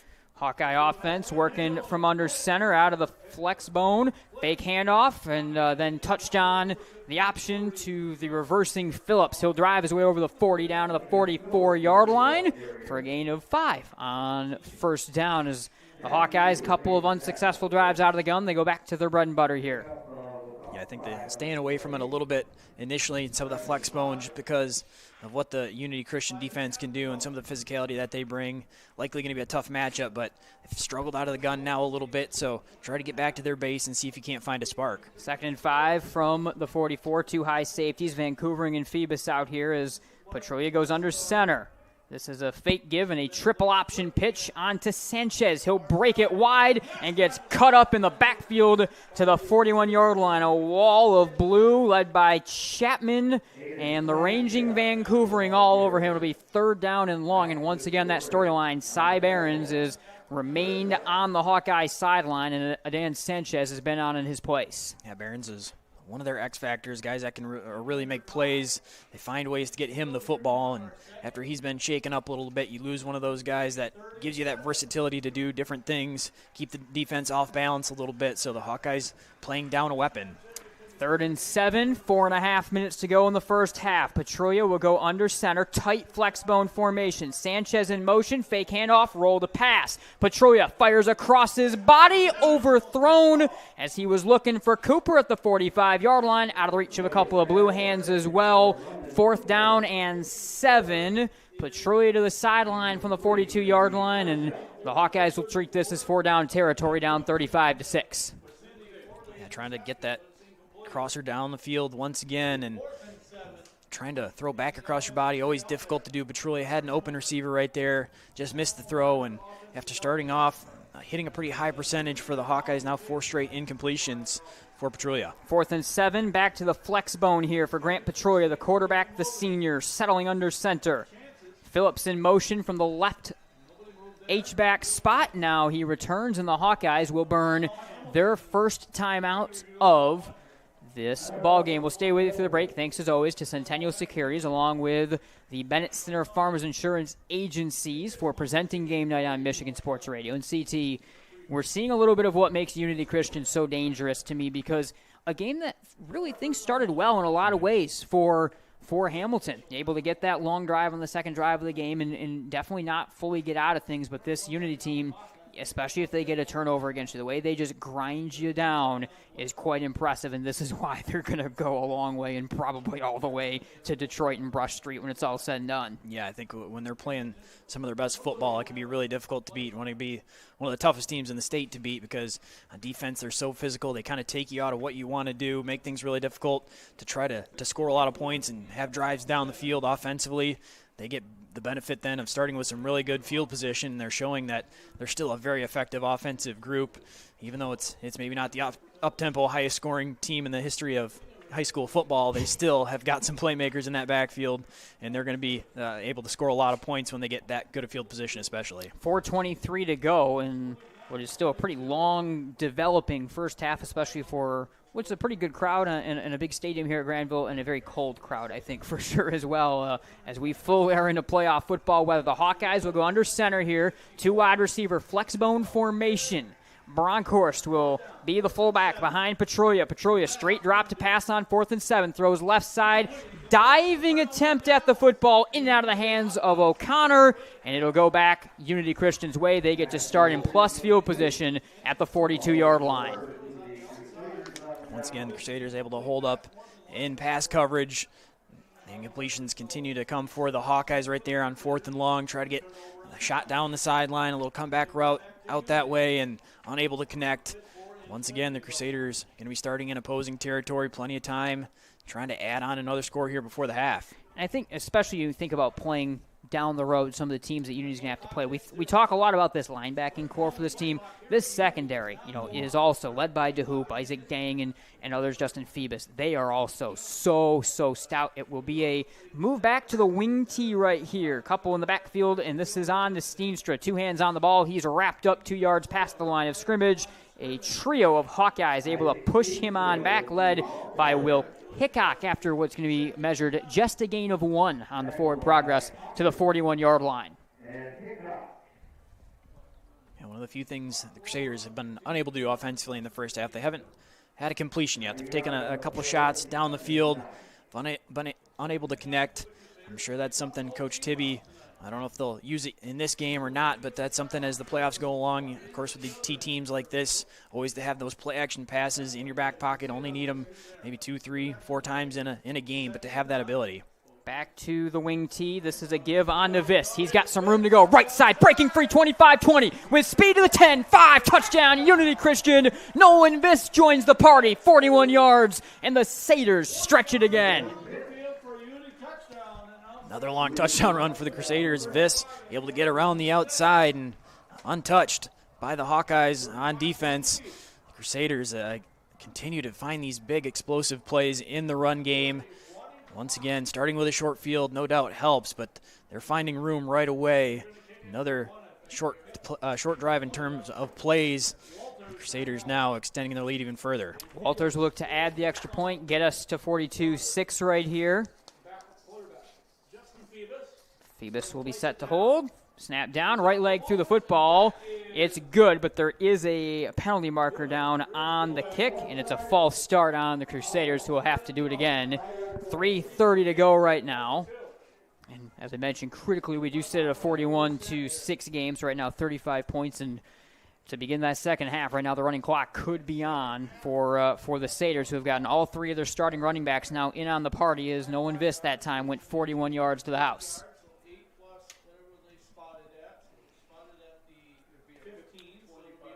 So this will now turn into a 25-yard attempt on the extra point for Walters, the junior. They've had some issues, some poor snaps in particular. This is a good one. Right leg through the football. Leaking kick. It's high. Was going to have just enough leg to tumble through the uprights. And good. 42-6 Unity Christian over Hamilton, as the units will get swapped out here. And we will see the Hamilton offense, Chandler, back on to the field once again. And they've certainly got to find a little bit of momentum. 3:30 to go. I mean, obviously, running clock is going to be on, so they need to score to be able to stave that off first and foremost to begin the second half. But like I said just a moment ago, this is a statement on Unity Christian more than a statement on Hamilton, because the Hawkeyes really got more movement in a lot of ways early than a lot of teams do against the Satyrs. Unity Christian just chokes you out. People talk about, the boa constrictor that was the Michigan Wolverines last year. That's what this Crusaders team, they aren't the quick strike team of 21, but this team just really takes the life out of you throughout a game. Yeah, they sure do. Just giving up 17 points per game on the season thus far, and it's really difficult when the offense can put up points, you're not likely to win a shootout because the defense doesn't give up that many scores. And the Hawkeyes pretty early on able to put that long drive together and then just unable to replicate that as the game's gone along, and now find themselves in a pretty big hole. Walter's short leg kick will get taken in just shy of the 30-yard line and bounced ahead to the 32 on the line. On the return as Carter Hickok is able to bring that one back once again for the Hawkeyes. 3:25 to go.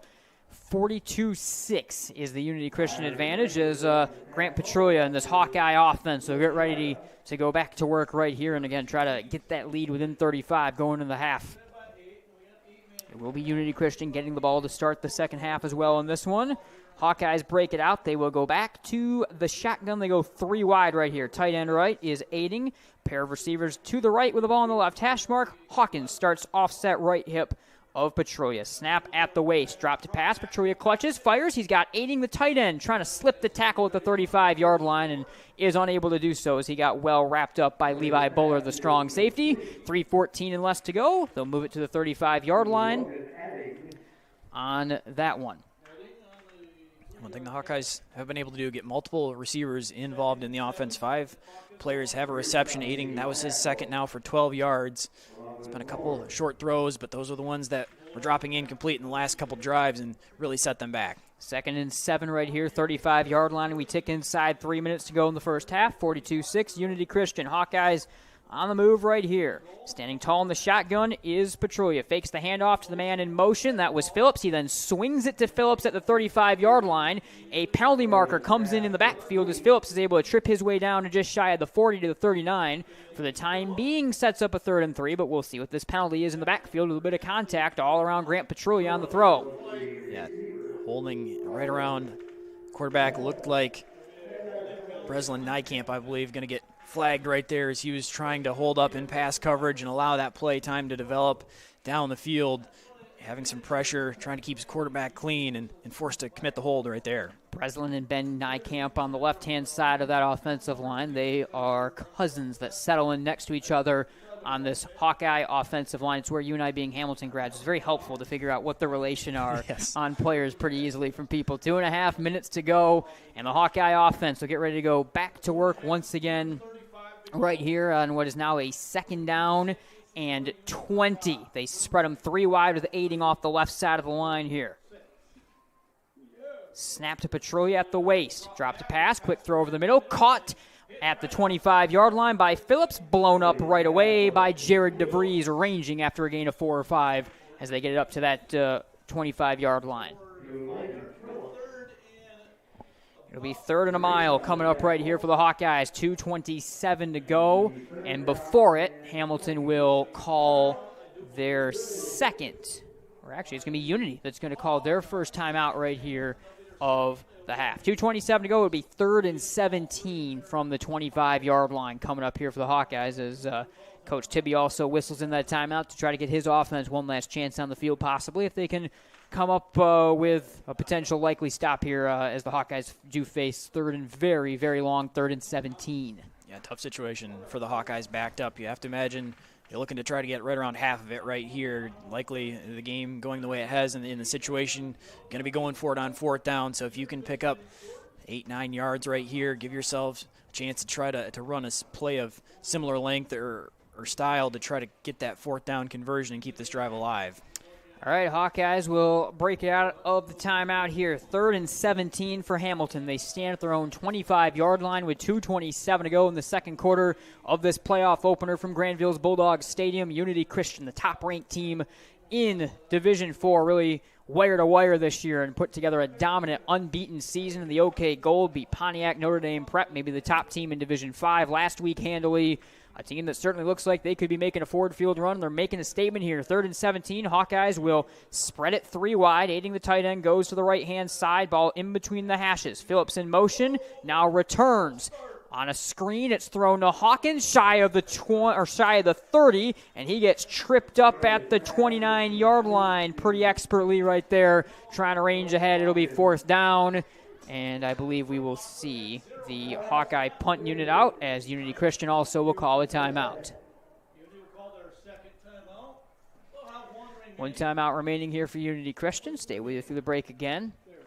A first half, a lot of times when we see T teams, Chandler, we wind up just consistently short on time for ads and so forth throughout, but this has definitely been a motoring ball game, or a non-motoring ball game with some of the scoring and some of the stoppages in this one, a sloppy game on the whole, but that's a little bit of part of what Unity Christian does, is even though they're running the T, sometimes there's a lot of quick strike scoring along the way. Yeah, there sure has been a lot of chances and a lot of scoring opportunities. The Crusaders remain perfect on offense. Every time they've touched the football, they've been in the end zone.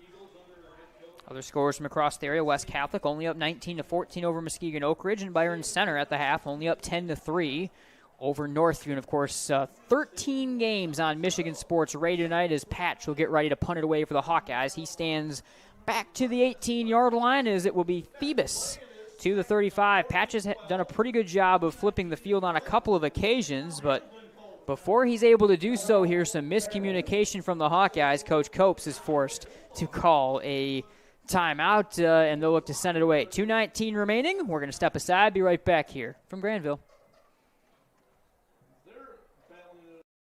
Gear up this season with the MGN Shop, featuring everything from t-shirts, sweatshirts, hats, and outerwear to water bottles, stickers, and other accessories that help show off your style and your support of Game Night, the Grandville Bulldogs, and more. To shop, click on the Shop Merch tab at the top of MichiganGameNight.com and browse nearly 50 items. And be sure to check in frequently as new items are added throughout the season. That's the MGN Shop through MichiganGameNight.com.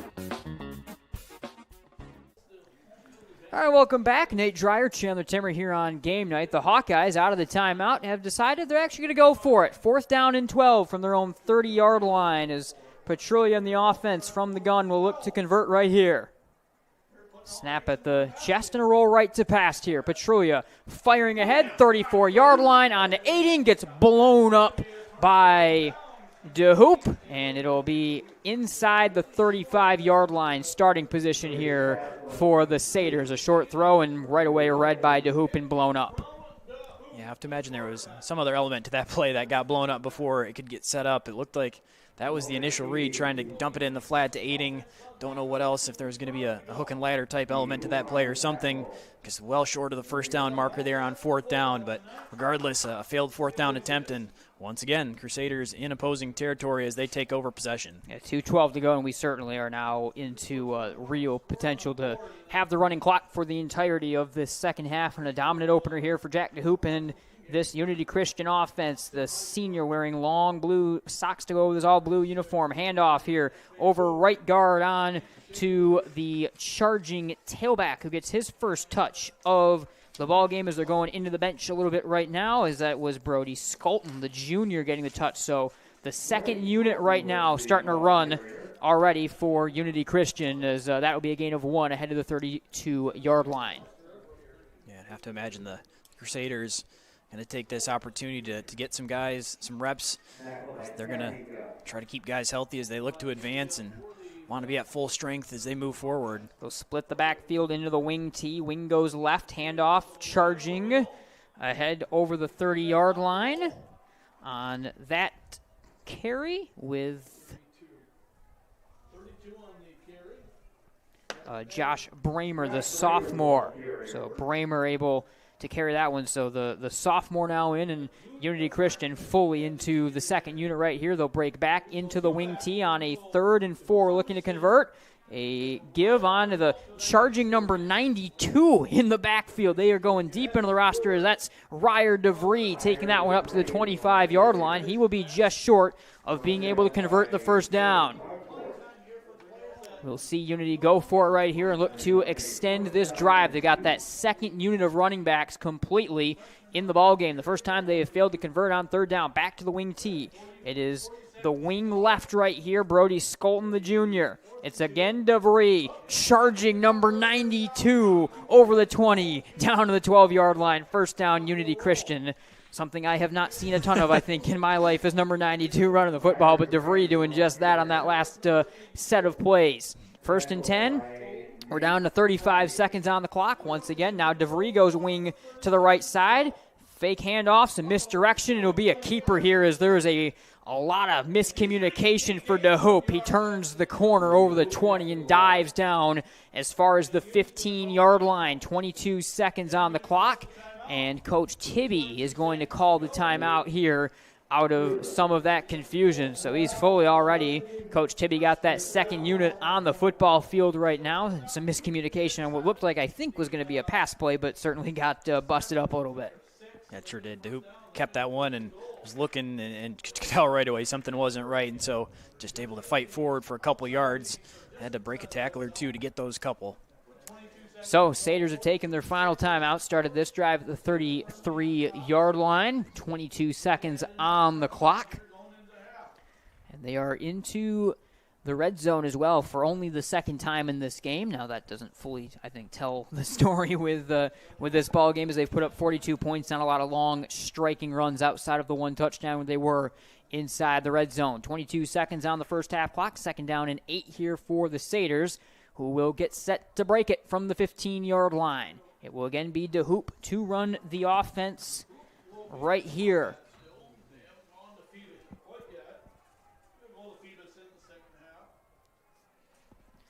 Handoff going left side with speed. Ryer DeVries sprinting into the open field. Angles into the end zone. Touchdown, Unity Christian. The Crusaders strike again.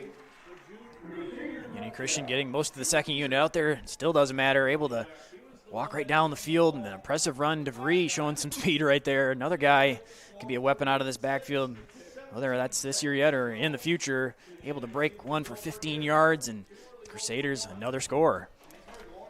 So Walters look to add the extra point. 17 seconds on the clock. Phoebus to hold. Right leg through the football, and that one is away clearly and through the uprights and good. 49-6. Unity Christian stretches the advantage again with 17 seconds on the first half clock. We're going to step aside and be right back.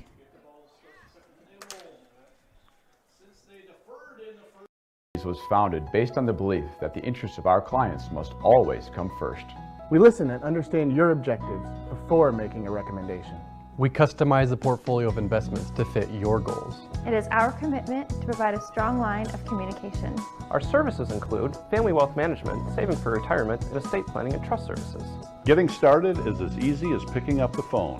After all, when everything is said and done, isn't it about time?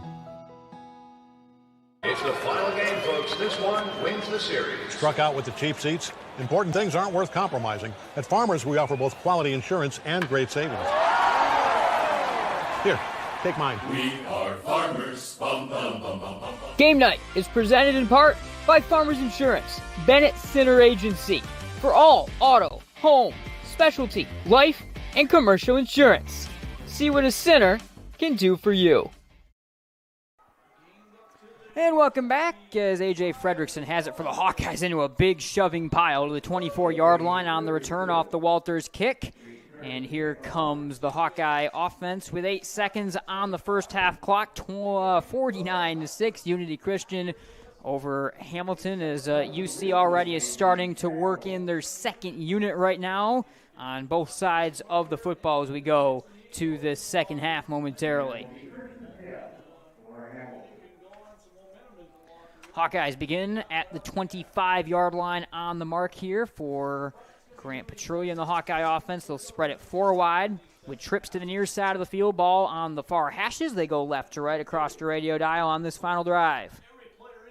Petrulia dropping the pass. Here comes the pressure. Clutches out of a throw. Intercepted by a sprinting Vancouvering. Inside the 10. Stutter step. Touchdown, Unity Christian. A clear pick 6 for Vancouvering on his second INT of the ball game. The Hawkeyes elect to try to take a shot down the field, and some pressure at the feet of Petrulia. Was looking, kind of just tried to dump that one off to his running back in the flat at the last second, but got some pressure down by his feet and couldn't really get much on that throw. Just floated it out into the flat, and Vancouvering jumped it, able to get in front. And then no one from the Hawkeyes was in between Vancouvering in the end zone, and a pick 6 to close out the first half for the Crusaders. The end of the first half, 55-6, and Walters look to add the extra point to make it a 50-point game at the half. Right leg through the football. The tumbler is good. That takes us to the half. The Hawkeyes lead it by the Hawkeyes trail by 50 at the break as CT will transition into our Centennial Securities halftime show.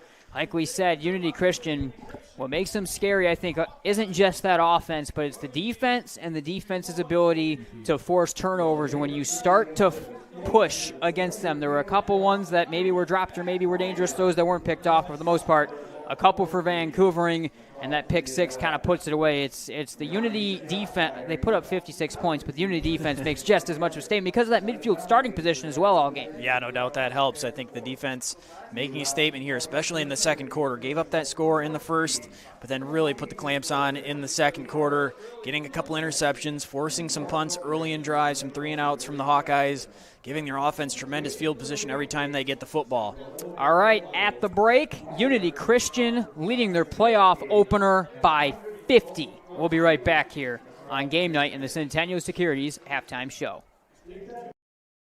Stock up this Labor Day with amazing savings at your neighborhood family fair. With Card, enjoy cool sips of select varieties of Pepsi or 7-Up products. Buy 2, get 3 free. Beat the heat with 6 to 12-count Outshine bars, 2 for $8. And save on items down every aisle during our Buy 5, Save 5 sale on items like select varieties of Nabisco Ritz or Snack Crackers, select varieties of Farmland Sliced Bacon, or Kool-Aid, Tang, Arizona, Mio, Country Time, or Crystal Light Drink mixes. Family Fair in your neighborhood. The pulse of our community flows through all of us. Your blood donation keeps it strong. Schedule your donation at versity.org or call 866-MI-BLOOD. Together, we are a beacon of hope. Are you having a hard time hearing tonight's game? Hi, I'm Brock Conkle from Michigan Sports Radio, and after putting it off for many years, I decided to contact Miracle Ear and get my hearing tested, and sure enough, had significant hearing loss. The friendly staff at Miracle Ear fitted me with hearing aids, and life is so much more enjoyable being able to hear the things that I've been missing. Go to miracle-ear.com to schedule your free hearing evaluation. There's a location near you. Don't just find yourself, make yourself. Start businesses, build bridges, save lives, raise a whole city. This is your future, so take it and move all of us forward. Are you looking for a new career? Aetna Supply is hiring. Aetna Supply is Michigan's #1 plumber wholesaler, servicing local customers for over 50 years. They offer great benefits, a 401k with company match, quarterly bonuses, and no Sundays. Once again, check them out at aetnasupply.com/careers or click on their logo on the Michigan Sports Radio homepage.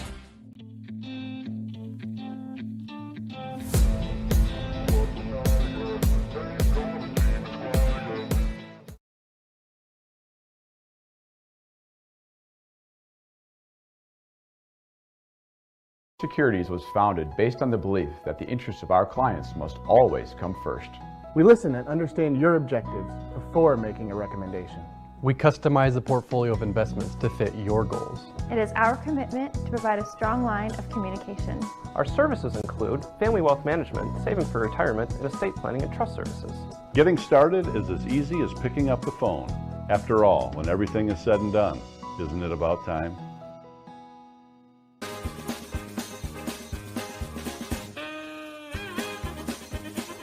MGN drive.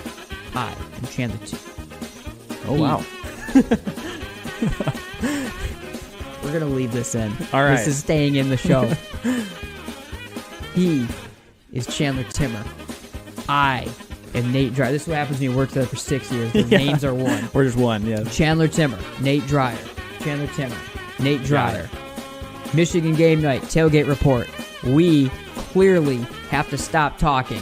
I do at least. I will see you all. I see you too. Friday night, Grandville, Wyoming. I think 6:30. We're on the air for that. Goodbye. You like cartoons? This has our logo on the front, on the back. The Bulldogs, the biggest games, the best teams. That's our tagline because we do all of that, even though it makes some people mad. So I'm glad to see that after Tuckus came and went, that. Why are you laughing? I don't know. That things are still on track there. Jennison. Things that stand out. Davison is going to kick everyone's. Bleep that. All right, welcome back, everyone, to the Scott Bates Farmers Insurance Agency pregame show. And he has returned. He's still on the beach. We've been bugging him about it all week long, but Chandler Timmer joins me here on the Bates Agency pregame show. CT, you seem to be doing better than the rest of us. Yeah, I know, it's pretty nice down here. I kind of like covering basketball this way. I'm sure you do. Looking to this moving forward. I can't blame you one bit. All right. For the first down. No way. Oh, wait, that's a touchback. What? Yes! Yes! Yes! Yes! Oh my goodness. Can we tonight? Let's talk a little bit more about Forest Hill Central, because when you Waylon Haney just hit a half-court buzzer beater to win the game at the buzzer, the JV game. Grandville wins 55-52. If they look like that West Catholic team just ran roughshod on everyone a couple years ago, why did the camera move? Just really loves what you got to say right now. We're keeping this in. Seriously. Oh, it's on, like, it's tracking for some reason. Okay. Now we'll go back. Okay. This is staying in. Okay. I don't know how it's staying in, but it's going to stay in subcapacity. Now it's all messed up. All right, back. All right. Always relying on one player. Yeah, Scott Bates Agency pregame show continues here on game night on Michigan Sports Radio.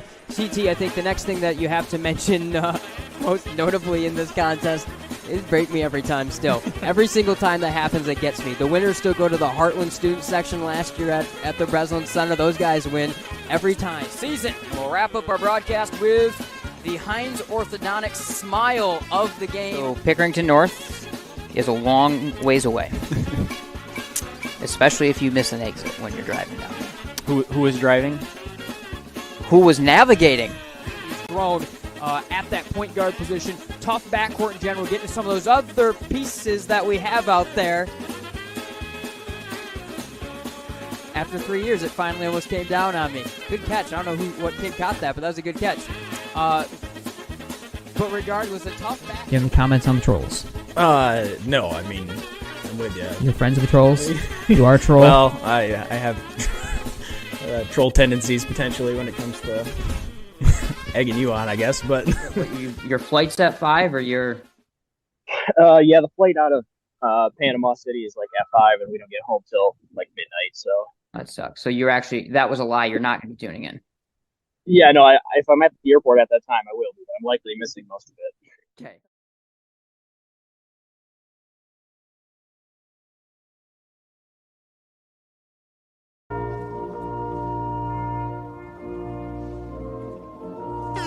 Upgrade to Musicjams Premium to get uninterrupted listening on all your favorite tunes. Click here to start your 7-day free trial. If it's important, it's not worth compromising.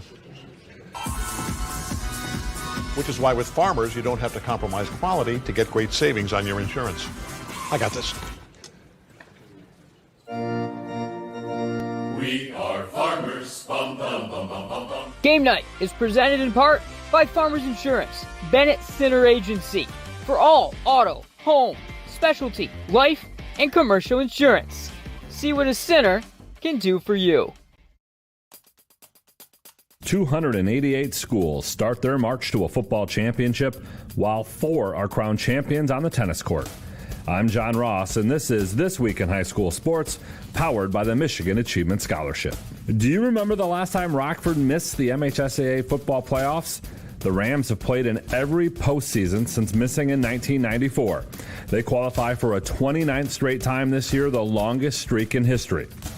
The pairings were set on Sunday, and 256 teams in 11-player and 32 more in 8-player found out who they would have to beat to earn a spot in the second round. Now, besides Rockford, a couple of other teams extended long streaks. Crystal Falls Forest Park qualified for a 27th straight time, Jackson Lumen Christi for a 26th straight time, and Macomb Dakota for a 23rd straight time. Muskegon, who had the 5th longest streak going, failed to make the playoffs this year. So not only is their streak over, but that means Division II will have a new champion this year, as the Big Reds were the defending champs. There's going to be a new champ in Division I this year as well. Last year's champ, Southfield A&T, did not qualify for the playoffs and won't be back to defend its title. Division 7 is going to see a new champion as well. Last year's champ, Jackson Lumen Christi, is now in Division 6. Everyone else who won a title last year is back in the same division this year, eager to hoist the trophy a second straight time. To see all the pairings, brackets, and scores once games kick off on Friday, visit MHSAA.com. It's time for Game Balls, when we highlight a trio of standout performances from the past week. First, Crystal Falls Forest Park Volleyball. They knocked off Bark River Harris in straight sets to win a third straight Skyline Central Conference title. Grand Rapids Forest Hills Northern's Bo Lincoln, his shootout goal over Fruitport, propelled the Huskies to the state semifinals. And the Goodrich girls cross country team, they placed all 7 of their runners in the top 15 at regionals. Next up, the finals at MIS.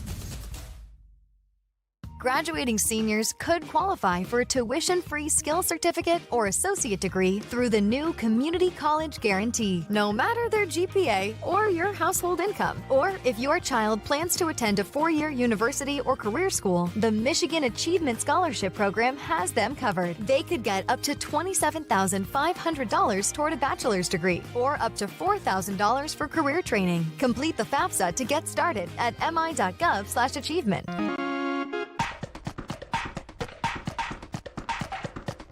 Our weekly Be the Referee feature takes a look at the fine art of officiating with registered official Paige Winnie. We talk a lot about the need for registered officials, but how do you sign up? What does it take to become a referee, umpire, or judge? The steps are simple. Go to MHSAA.com to the Officials tab and identify the sport or sports you're interested in. Next, complete the MHSAA Principles of Officiating and the Officials Guidebook exam. Once you pass the exams, it's time to connect with the locally approved Officials Association.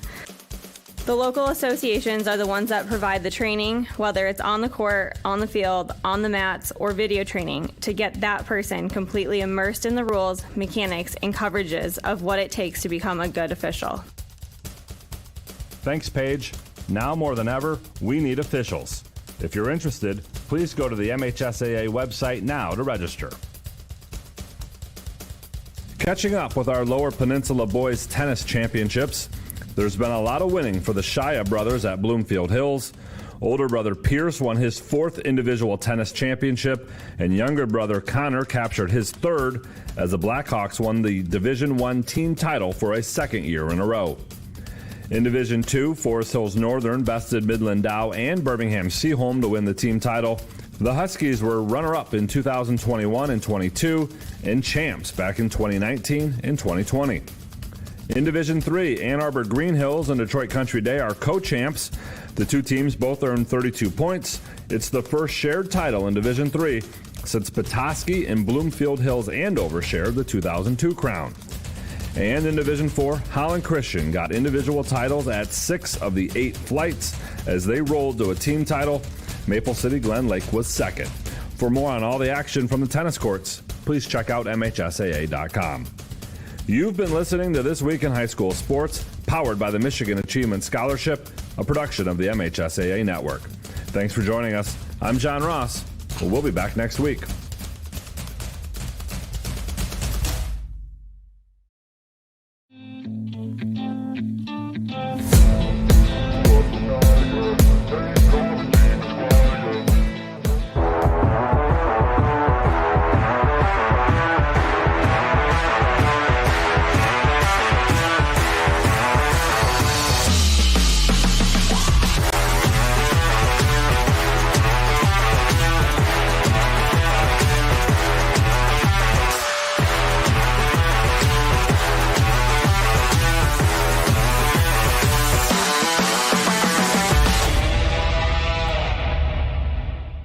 .67 horsepower, candy red, 8 cylinders of freedom.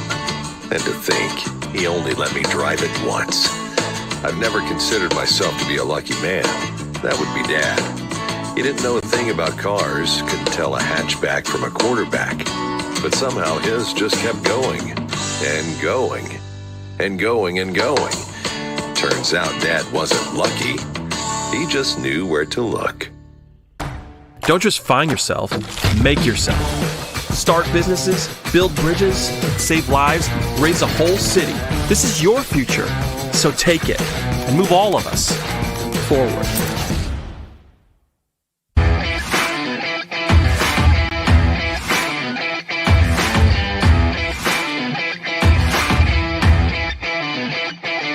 Are you having a hard time hearing tonight's game? Hi, I'm Brock Conkle from Michigan Sports Radio, and after putting it off for many years, I decided to contact Miracle Ear and get my hearing tested, and sure enough, had significant hearing loss. The friendly staff at Miracle Ear fitted me with hearing aids, and life is so much more enjoyable being able to hear the things that I've been missing. Go to miracle-ear.com to schedule your free hearing evaluation. There's a location near you. Then let's take a look. As I mentioned over the phone, wear and tear. Oh man, they're never gonna buy this thing. Wear and tear? Well, there's the coffee stain on the seat. It needs new brakes. All four wheels squeak. The passenger door doesn't even have a handle. Not to mention that one time I went to my uncle's farm and backed up into a truck full of shit. Should about cover it. You're all set. Oh. Don't overthink it. Seller to Weller. All right, welcome back, everyone. Nate Dreyer, Chandler Timmer here on Game Night on Michigan Sports Radio. Centennial Securities halftime show. I think the team leading, not a surprise, but a bit of a stunner. The level of dominance this has been, 56-6 at the half. Unity Christian over Hamilton CT. I'll hand over to you because you've got quite a few stats that you can take us through here from the first half. All right, we'll start for the Hawkeyes. Petrulia through the air was 10 of 18 for 50 yards. I did get a bunch of receivers involved. O'Connor, 2 for 10. Barons with 2 yards. Phillips, 25. Aiding, 15. Fredrickson, 4. Hawkins, 5 on the ground. Hawkins had 47 yards. A couple big runs early on. Bronkhorst with 2. Petrulia with 4. Phillips with 5. For Unity Christian, a lot of yards. They did not complete a pass in the first half, but on the ground. Viss had 69. Vancouvering, 63. Steenstra led the backs with 154. The Hoop had 9. And then the second unit got in there as well. Skolton with a yard. Brewer with 5 and DeVry 24. Remember, Ryer DeVry, who scored, he wears number 92. So Unity Christian's running 92 with us. I think Chandler may have just seen a number. I know a lot of big games on Michigan Sports Radio tonight. The biggest maybe, Grandville Rockford, 24-7 Bulldogs. Are you just reacting to that now? Yeah. So as you all know, that's our normal home team here on game night. So it looks like we may have something to try to pull off next week and hopefully be able to get that game. A tight one also, by the way, between Hudsonville and East Kentwood. In the first half, just quick scoring summary. So Steenstra, a couple of touchdowns. Petrulia scored for Hamilton on their lone score in the first quarter. Vancouvering found the end zone 3 times, twice on the ground and once via a pick 6. He had 2 interceptions in the half. Nolan Viss scored along with Ryer DeVry, like I mentioned. Let's take a look back at some highlights from that first half of play. Let's go with the first score of the game, as it was Steenstra breaking through on the second offensive play of the game for Unity Christian. The ball busting into the open field, 15 yards of separation, he's gone. Steenstra at the 10, into the end zone, touchdown, Unity Christian, a quick strike play, and Steenstra takes it to the house. After going backwards on first down, they hit the big one right there. It was a big night for Max Vancouvering as well. He had a couple of touchdowns, as we mentioned, on the ground. This was the second of the 2 rushing scores for Vancouvering. Way in, pitch right side, Vancouvering has a convoy over the 25, burst of speed to the 20, he's free, 5, touchdown, Vancouvering, second of the ball game. The Satyrs strike again with 6:05 to go. Nolan Viss also found the end zone. A lot of long-range strikes. He went from 30-plus on this one for the Satyrs, already up 35-6 as he stretched it. He's got some room to go. Right side, breaking free, 25-20. With speed to the 10, 5, touchdown, Unity Christian. Nolan Viss joins the party, 41 yards, and the Satyrs stretch it again. Another long.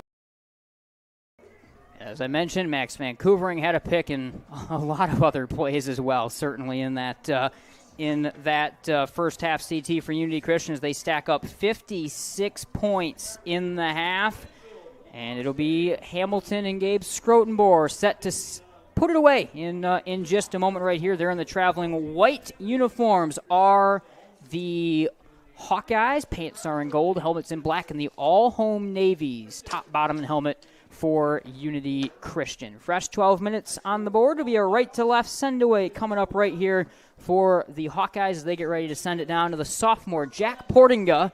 At minimum, we're about to learn in the second half, I think, how many incredible players are coming through the program still for Coach Tibby, which we certainly know is year over year the case for them. Ryer DeVries again wearing number 92, also one of the deep men back to the 10-yard line on the far side. And to return this one, Scroutenbar, right arm in the air, and the right-footed kicker will get us back underway with an onside dribbler up the middle of the field, down to the 20-yard line, settled down by the Satyrs and taken by Levi Buller over the 30 to the 31-yard line to start this drive for Unity Christian. They popped up 323 yards of offense in that first half, and again, it could have been even more, but it really just came down to the fact that so many short yardage situations to start offensively, and we have her on the field look, but it's going to be a very different look versus what's on your screen coming out as the second unit will be out there for Unity Christian in the second half, and we will get to see Justin Phoebus, the junior, get to run the offense here for the Satyrs, so certainly at least a really good opportunity for Coach Tibby to get his team through the paces a little bit, while the Hawkeyes certainly are still going to have a lot of their first unit, really all of their first units still out there. From their own 31-yard line, they go to the wing tee. Some bumping in the backfield. Phoebus will be forced to keep it here, spinning to the 30-yard line on his feet to the 35 and drags through the tackle to the 36-yard line right there before he was shut down by Vanderhulst. But a good churning run there out of a lot of chaos from Phoebus to pick up 5 on first down. He was stretching that one out to the left side. Didn't look like he'd have anywhere to go, but then the spin moved back to the middle of the field, able to fight forward, get 5 yards there on first down. And quarterback bootleg now have called that a handful of times here throughout the course of this one. A couple times the hoop in the first half, now the first play of scrimmage in the third quarter. Coach Tibby running a lot of his line off as well. Ryer Selvius and company will get a rest, and they get once again go back to the wing tee. 2 tailbacks, wing off the right-hand side is DeVries. This is a stretch going right side. First touch of the game for the turning back. Tyler Steenstra. So they go to Tyler Steenstra on his first touch of the ball game. The sophomore able to turn the corner on that one. Is again, Coach Tibby not only has the second unit in, 3rd and 5 coming up, but he's changing the unit play to play right now with a lot of the depth out right now for the Satyrs. Back to the straight 2 tight end tee on 3rd and 5. Phoebus under center with the fresh unit behind. Quick hitting give up the middle on to the charging Brody Skolton. He is shy of the 40 to the 39-yard line and unable to get enough to pick up the first down. It will be 4th down and short right here. 4th and 1 as they're going to get the 40-yard line. But here comes the first unit offensively to pick up the first down, it looks like. Unless it will be DeHoop to punt it possibly and put their punting unit through its paces, which is what it's going to be. So DeHoop is going to punt, so all the first team guys run back out as part of the punt unit. So DeHoop stands at the 30. He will punt it away on this 4th and 1. Running clock, second half. 3 minutes are gone in this half of play. DeHoop back in the ball game for maybe the only time we see him in the second half. Right leg through the football, puts a tumbler away in front of London Cooper, the deep man back to return it. Gets caught in the turf at the 30-yard line, and it will be the Hawkeyes starting here at the 30 after Unity Christian was able to gain only 9 on that last drive, and we'll send it back the other way. The clock runs inside 8:45. Hawkeyes able to put together their lone scoring drive. It was very impressive. Looked like they were going to have the recipe to try to compete in this one and try to replicate that going forward, have a chance to match some of the scores that the Crusaders were putting up. But second half, unable to get much of anything going. See what they were able to figure out at halftime. Some sort of attack here to try to get some forward momentum once again. Hawkeyes from the gun at the 30 by a couple of touchdowns. South Christian, another game also on Michigan Sports Radio, led Holland Christian at the half. In the other half of this bracket, as Brooks Hawkins will drag his way over the 35 to the 36-yard line.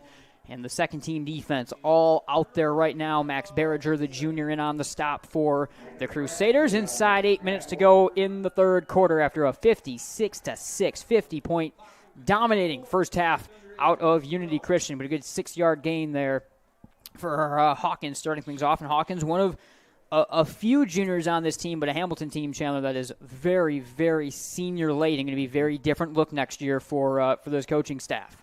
2nd down and 4, back to the shotgun, aiding the tight end off the left side of the line as Petrulia leans into the shotgun. Puts the tailback Hawkins to his right hip. Fredrickson goes in motion left to right. They give it to him on the end around. Good blocking, has the first down over the 40. Burst of speed to the 50, and he's just tripped up at the 49-yard line and tumbles all the way down to the 45. Good run right there by Fredrickson, able to put the foot in the ground and pick up the first down and much, much more into Unity Christian territory. Fredrickson on the motion, able to get around the outside and turn that one upfield. One of the bigger plays on the night for the Hawkeyes right there. Turned it upfield. Fredrickson able to slip a tackle, ankle tackle, and then fight forward and get into opposing territory for the first time in a while. Hawkeyes will take their time to break it out up to the 45-yard line into enemy territory. 6:43 to go. Running clock, 56-6 at the break. Petrulia from the shotgun. They go 3 wide set, slot to the right-hand side. Here is Phillips. Tight end goes to the left. They put Phillips in motion. It's fake to him. Petrulia to pass. Throws over the middle. Snagged at the 39-yard line. Looking to turn the corner. And unable to do so before Berriger brings them down was Logan O'Connor on the grab. But even though he didn't turn the corner from the grab, he will, right on the number, have enough to move the chains ahead to the 35-yard line. Third catch of the game now for O'Connor, 21 yards. That time across the middle of the field. Petrulia able to sit in the pocket, had enough time, deliver that one on target. O'Connor in stride, able to turn that one upfield and pick up the first down yardage. They'll give him the 34 now. Hawkins tailback right out of the shotgun. Petrulia leans in. 4 down front coming for Unity Christian. Fredrickson in motion, fumbled snap. Fredrickson with some more difficulty. He bobbled it once, then falls on the football back to the 44-yard line. A tough play right there on what's been a good moving drive for the Hawkeyes here against the second team out there for the Crusaders. I don't think Petrulia ever fully had control of the snap. Looked like as he got it, they were running the man in motion once again, and he was going to give the fake give right there, and instead never had full security of it. The ball hits the floor, and Fredrickson just eventually able to jump on top of it and save the possession. 5 minutes to go. Hawkeyes break it out. 2nd down and 20 right here after they lose 10 on that first down snafu with the snap. Standing nearly at the 50-yard line out of the shotgun is Petrulia. Standing tall, snap at the waist to the senior. Drop to pass, flushed right out of the pocket. He's going to tuck it, looking down the field, throws that one away as there was no Hawkeye in the area of that one. The closest as that ball was finding its way out of bounds was the blue jersey that was hunting that ball down along the sideline, and Isaiah Myers, the senior, in on that coverage. 3rd down and 20 here now for the Hawkeyes from the 44-yard line. They're into UC territory, but that fumble looking very costly and then being able to continue this drive. Yeah, so much of their offense has been a lot of those short passes, and when they've been unable to complete those, whether it's been drops or incomplete throws, that's when their offense gets backed up, and then they've been unable to hit on some of these deep throws down the field, in part because of the good coverage by the Crusaders, some pressure in the backfield, and then a couple interceptions to help out down the field. 3rd and 20, 3 wide set with a pair of receivers right from the gun. Give to Hawkins, double reverse, flipped on here to Lincoln Phillips. Turns the corner at the 40. Cut move at the 35, on his feet to the 30. Pushes the pile down to the 25-yard line. He will be 1 yard short of the first down, but they get 19 of the 20 they need, and they'll be able to have a chance to move the chains right here off the nice double reverse play. Something we saw a couple times in the game we covered of the Hawkeyes earlier on in the season against Spring Lake. Electing to use it right here in 3rd and very long, get a bunch of the yardage back. Now a very manageable 4th down, easy decision here. Going to try to pick up this yard. We'll see if they stay in the spread or this is maybe a flex bone situation early on in the season. Yeah, they run the tight end along with the tailback Hawkins off, and this will be a tight flex bone formation right here. Single wide receiver to the right-hand side. Sanchez in motion. Went to the hard count. Now Petrulia will reset the offense. 4th and 1, 25-yard line. Petrulia, give. Bronkhorst, and the big fullback will plow his way over the 20 down to the 18-yard line to move the chains right there for the Hawkeyes. So they're able to get something out of it. The nice double reverse will set up the easy plunge and a first down for Hamilton as they are right around the outside of the red zone right now as the mark, or the inside, I should say, the red zone. The mark goes to the 18-yard line. This is their second trip into the red zone.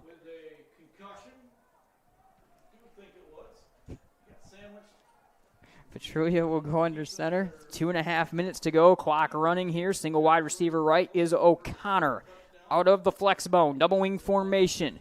Bronkhorst again over right guard, turns his back into a trio of blue tacklers that engulfed him right away. First in on the contact there was the sophomore that we saw on the other side of the field as well, Hudson Dirks, in on that stop. Gain of 2, 2nd and 8, 16-yard line.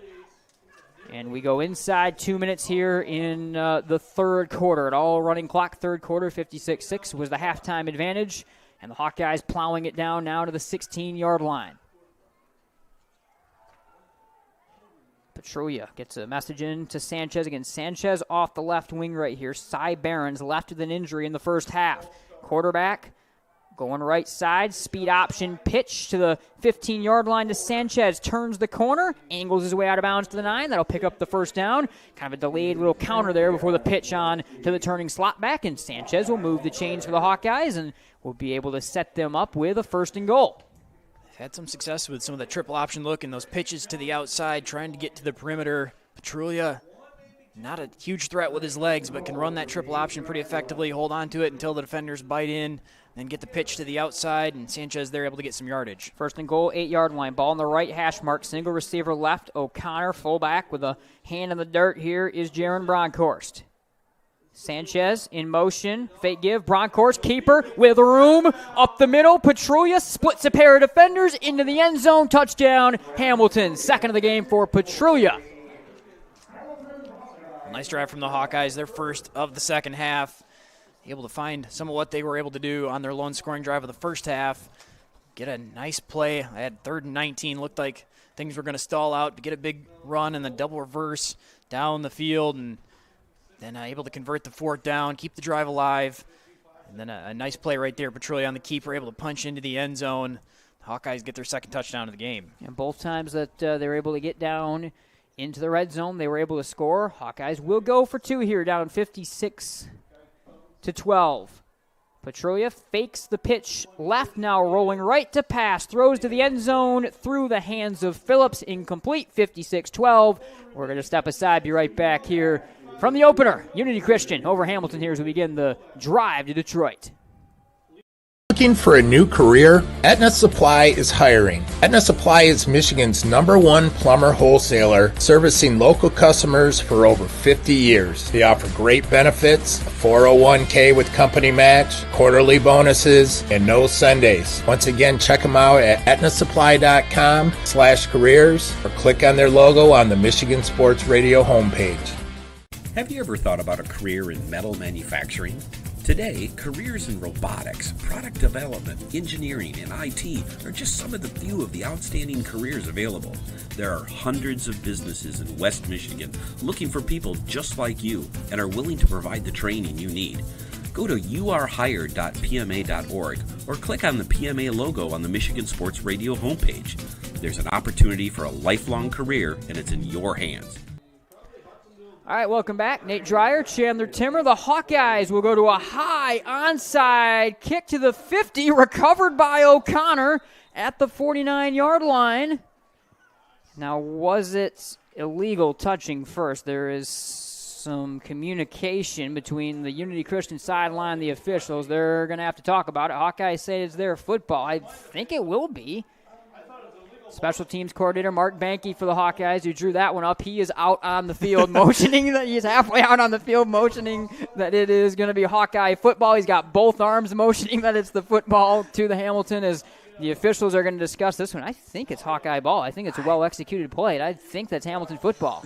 Yeah, I think so too. They kind of run the weave right there. Multiple guys running up like they were going to kick it, trying to catch the Crusaders, unaware of where the football was going to go, and looked like the first touch was more than 10 yards down the field, just across the 50, right around the 49 was where the recovery happened. It was a high kick, went just beyond the yardage necessary.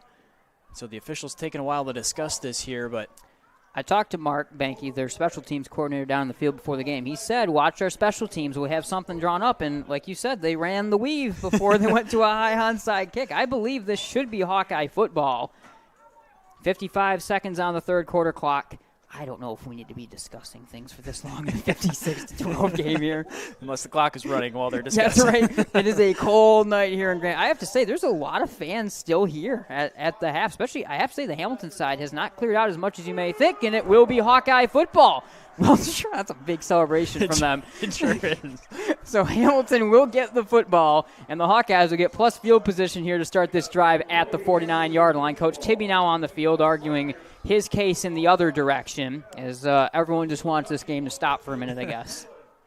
Yeah, that one clearly drawn up for a while, and they had in their back pocket. Probably were hoping the game was a little bit closer to try to steal a possession and really switch the momentum. But regardless, a big play there. They get a scoring drive, their first of the third quarter, and now get a possession right at the 50. Yeah, it'll be marked. It will be the 50-yard line on that official mark. New for 2024. Remember that Michigan Sports Radio has live coverage of Calvin University's inaugural football season. Catch the action tomorrow when the Knights travel to Olivet. Tune into the game starting at 1 o'clock on MichiganSportsRadio.com. Hawkeyes will begin from midfield as they will get the clock running once they snap it here. 55 seconds to go, as it will be Petrolia, the senior, settling into the shotgun here. Fredrickson left to right in motion. They give it to him on the end around. He'll break it up at the 40. Burst of speed, dragging his way inside the 35 and wrestling down to the 33-yard line with a pair of blue jerseys dragging on him. Once again, Fredrickson on the reverse and on the end around, I should say, able to move the chains. That's something I'm surprised we didn't see more of out of the Hawkeyes, quite honestly, in that first half. Yeah, kind of surprised. Warming up, you could tell they were running quite a bit of that jet motion just to give the look, if nothing else, because you have to imagine the Crusaders knew as well. The Hawkeyes want to attack the perimeter. They can show that, keep the defense spread out a little bit, force them to respect the ability of that side-to-side speed. 33-yard line and a timeout from a not happy Coach Copes and the Hawkeyes. We will take one as well. Do you have a distressed home you'd like to sell? Did you inherit a home you'd like to move on from with ease? Are you a tired landlord and it's just time? For Real buys and sells as-is homes with a mission to create real estate upside for everyone. We're fast, fair, for real. Call or visit For Real today for your free 15-minute consultation. 616-816-2028. Golf 616 is Grand Rapids' newest and most elite indoor golf facility. A place where you can refine your swing, compete in a league, or simply enjoy a round of golf with friends. Golf 616, the perfect place to sharpen your game when you can't get out on the links. Located on West River Drive and 131 in Comstock Park. Find them on Facebook or online at golf616michigan.com. All right, welcome back here to Grandville. Nate Dreyer, Chandler Timmer, 15 seconds on the third quarter clock, 56-12. Hamilton, after getting the onside kick with the football back, fresh set of downs from the 33-yard line right here. They go trips to the left-hand side, ball on the right hash mark. First time they've shown us one of these formations, empty to the right. Screen pass, left side, Phillips snag, but a penalty marker is down and offsides on Unity Christian will make this 1st and 5 as the clock stops with 14 seconds and one last play here coming up in the third quarter. Yeah, I got one of the Crusaders along the defensive line to jump. They went to the hard count before. Looked like it was setting up to be a swing pass out to the outside.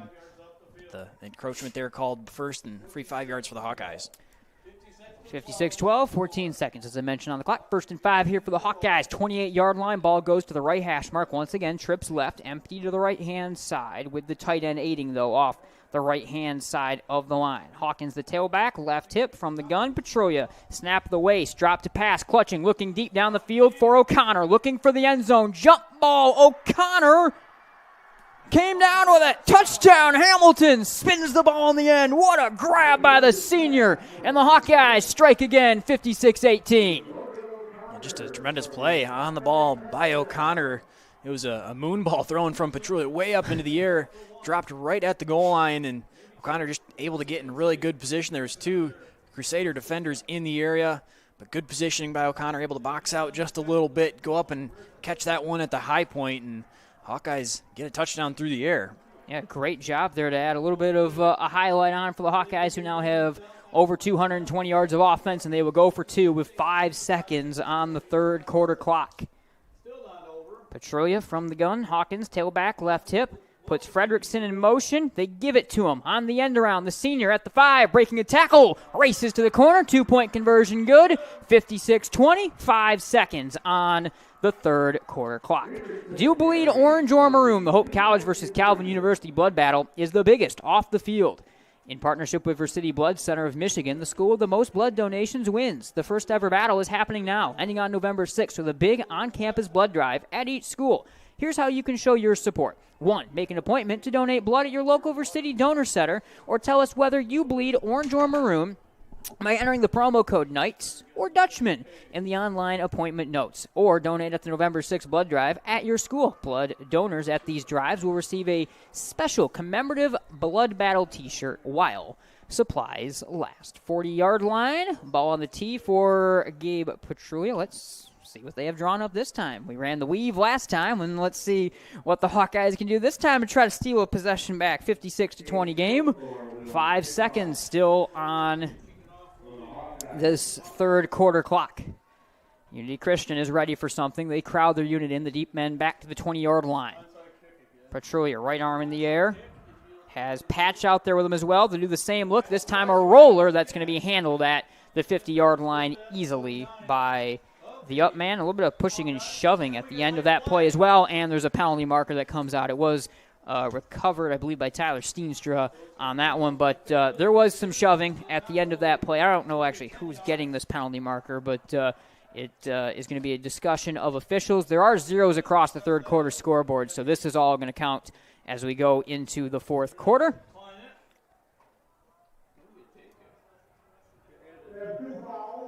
Two fouls on the play. Sportsmanlike conduct will go against both teams. So they'll offset, and that'll do it as well.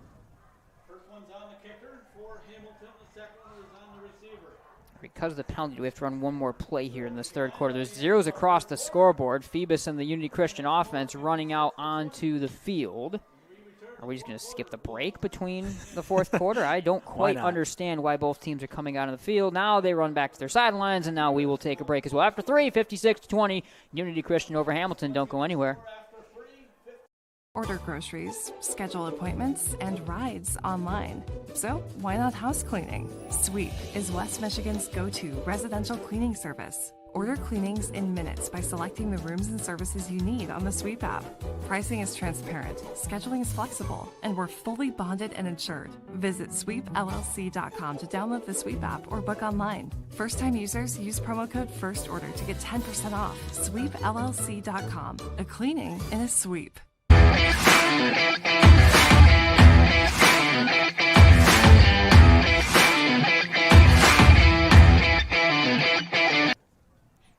Welcome back, fourth quarter. Nate Dreyer, Chandler Timber, 56-20 here as Unity Christian is 12 minutes away from moving on to the next round. Likely a date with South Christian looming based on how that one finishes. A game that is on Michigan Sports Radio. Grandville Rockford, a 10-point game on Michigan Sports Radio as well, and a ton of other great games. Forest Hill Central, 7-0 over East Grand Rapids. That's a game pretty much being played to the style I kind of expected it would be to some extent, as the Hawkeyes defense is back out there as Unity Christian's second unit offensively, led by Justin Phoebus, goes to work, and immediately some penetration in the backfield for the Hawkeye front line, and Vanderhulst will sit him down to the 49-yard line for a loss of 2, as essentially that was kind of an awkward play. The second it was snapped, Phoebus was kind of already on his backside there as he was being tripped up. Yeah, immediately right between the center and guard, some pressure. Phoebus didn't have time to even turn around to try to give the fake there, whether he was going to keep it. Immediately blown up and dropped in the backfield. So the Crusaders lose 2 back to their own side of the field, just to the 49-yard line. Running clock here, it was 56-6 at the half. The Hawkeyes have done all the scoring in the second half of this one so far, including an onside kick. Set it up. Phoebus, the junior backup quarterback, under center out of the tee. Hawkeyes showing some pressure on 2nd and 12. Phoebus turn, give on a stretch, running right here on a Brody Skolton. He'll turn the corner over the 50 and dive his way down to the 46, 47-yard line. Got it a couple yards past the original line of scrimmage. It'll be a 3rd down and 8 here after the Skolton charging run. The Hawkeyes able to get a stop against the second unit for the Crusaders on the first drive. Now find themselves on third down once again, and this is where both against the starting unit in the first half, they were unable to get off the field. They got in this situation, third down a couple different times, but it seemed like every time there was a chance for them to make a play to try to get off the field, the Crusaders would pull a big play and end up scoring or being close to scoring. Phoebus under center. As Bronkhorst credited that tackle. This is Ryer DeVries sprinting for the first down over the 40, and he's got his way down to the 39-yard line. Even maybe pushed it to the 38. That again, the sophomore, the lanky Ryer DeVries, wearing number 92. He had a touchdown earlier, and we're seeing, again, a lot of this talent in the second unit right now for Unity Christian. The mark will be the 39-yard line. On the nose, what they needed to move the chains here. Yes.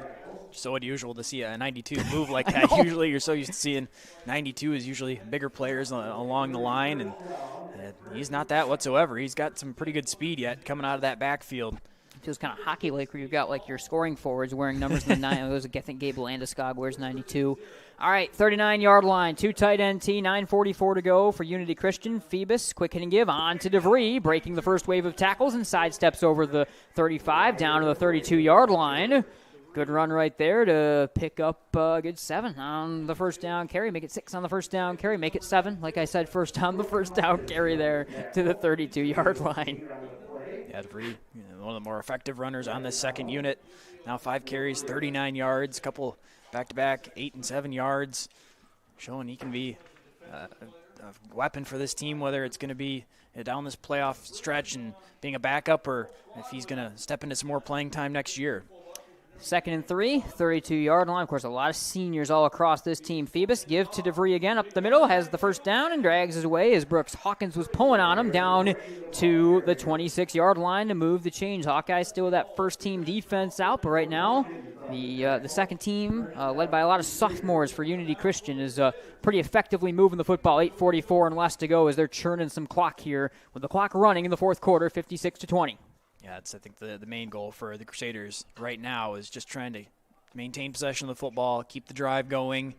They've given up a couple plays on defense that allowed the Hawkeyes to score. Phoebus trips, able to hand it off, though, to Brody Skolton. Turns over right guard and drives the pile down to the 21-yard line as he was able to find a way to get 5 yards out of a broken play on first down. Yeah, if they can just hold on to the football, they've given up the scores on defense, and then the special teams able to steal a possession, and they're just thinking, just try to hold on to the football, avoid anything crazy happening, and any of the other antics that might go along with it. And so just trying to end this game healthy and with the second unit out there moving on to next week. And once again, we expected, and you can tune in to Holland Christian versus South Christian if you're still listening to us on MichiganSportsRadio.com as well to find out who will be playing in the matchup next week against the Crusaders and a ton of other big games on MSR as well. Stretch left down to Ryer DeVries, sprinting over the 15-yard line, cuts it down to the 10, and drags his way out of bounds to the 9-yard line as Brooks Hawkins was able to grab a piece of the legs. It'll be 1st and goal for the Crusaders again. Another stretch run to the left side. DeVries able to break that one. 13-yard run, now over 58 yards rushing for DeVries, and Crusaders going to have a chance here inside the 10-yard line to try to add to their already impressive 56 points. Yeah, 1st and goal, 9-yard line. They've scored both times the Crusaders have that they've been in the red zone, and the junior DeVries was able to get one of those scores going back to the end of the first half. He'll settle into the right-hand side of the tee. Justin Phoebus, the junior, at the controls of the offense. Turn, pitch, going left side of the 10-yard line. Down to the 5 and knocked out of bounds on his first touch of the ball game is Micah Grassmid, the senior, as he'll get him that much closer to the end zone after a gain of, it'll be 3, as the mark will be the 6-yard line.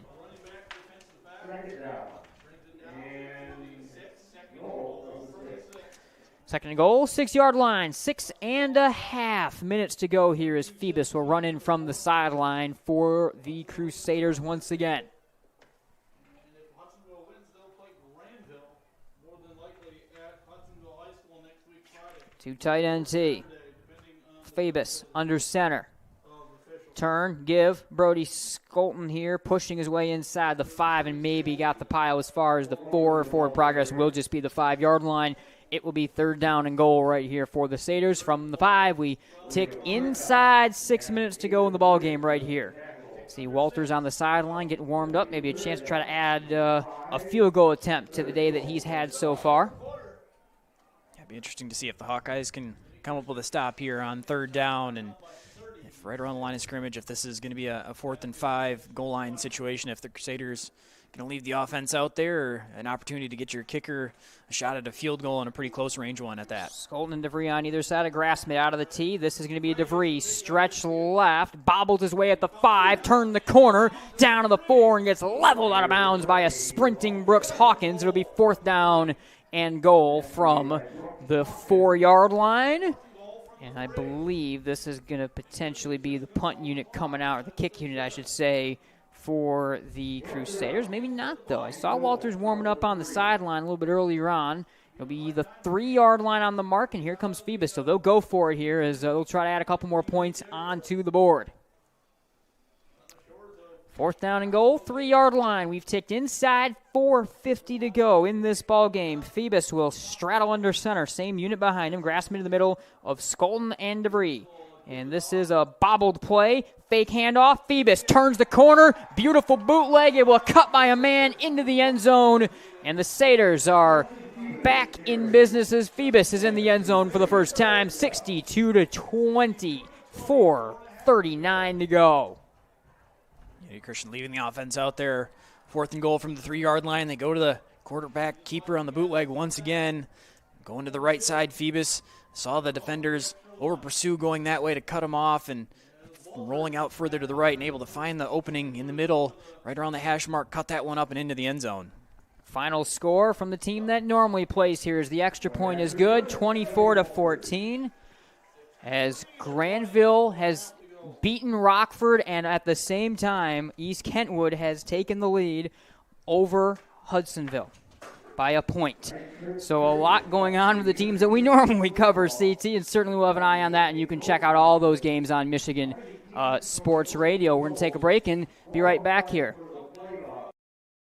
Stock up this Labor Day with amazing savings at your neighborhood family fair. With Card, enjoy cool sips of select varieties of Pepsi or 7-Up products. Buy 2, get 3 free. Beat the heat with 6 to 12-count Outshine bars, 2 for $8. And save on items down every aisle during our Buy 5, Save 5 sale on items like select varieties of Nabisco Ritz or Snack Crackers, select varieties of Farmland Sliced Bacon, or Kool-Aid, Tang, Arizona, Mio, Country Time, or Crystal Light Drink mixes. Family Fair in your neighborhood. Car Center is an automotive collision repair company with multiple shops throughout West Michigan. Our goal is simple: to bring hospitality to the collision repair industry. You can find us online at carcentermi.com to find the location nearest to you. Because at Car Center, fixing cars is our job. But helping people, that's our business. Cody Walters sends it away for Unity Christian as we are back underway. Fredrickson lets that one go. And the Hawkeyes go back to work, 4:39 with the running clock, and likely our final drive of this contest as the Satyrs made a statement in this one. Yeah, they sure did. And final score probably not going to fully be indicative of what this game was at the half, and second unit playing basically the entirety of the game, or the second half for the Crusaders, and giving up a couple scores now, but the Hawkeyes continuing to fight. Give them credit for sticking with it, and this is going to be some of the final minutes of some of these seniors, a big senior class for this Hawkeye team that are trying to fight till the end in this one, even though things got ugly in the first half.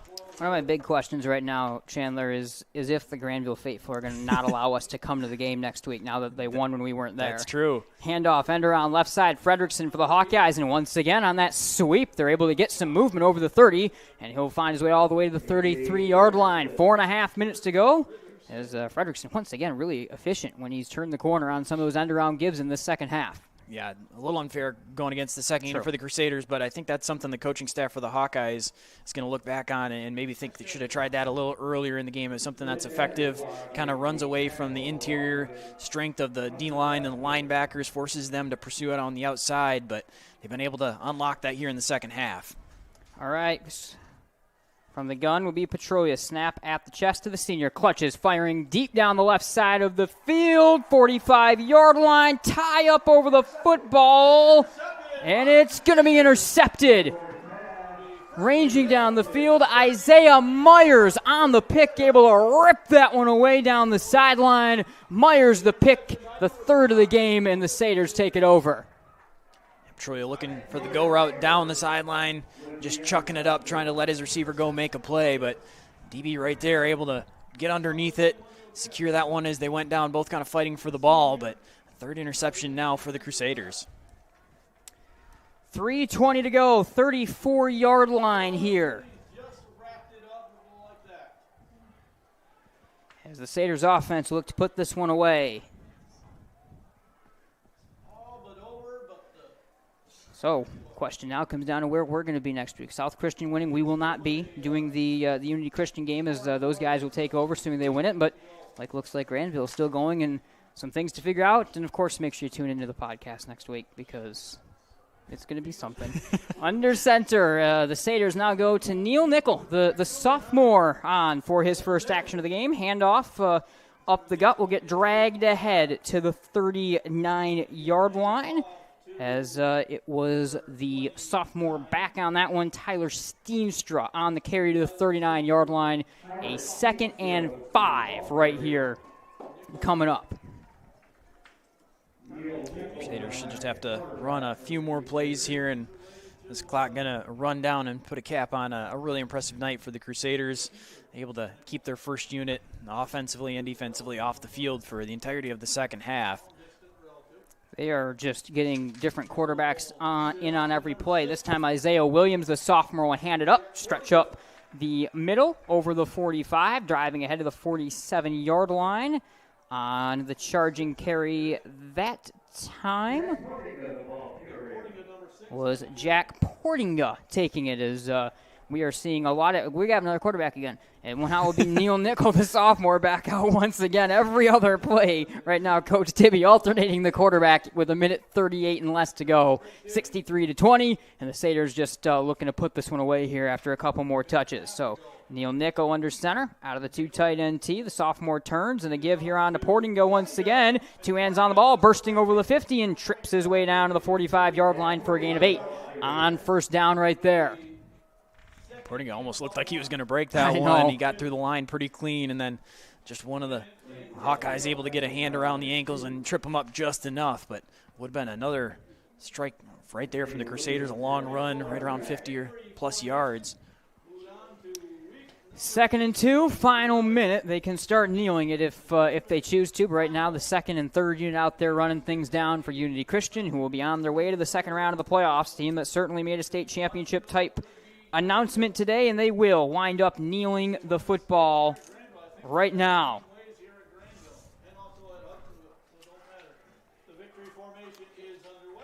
First kneel is down, 35 seconds and less on the clock, and we are going to get a final.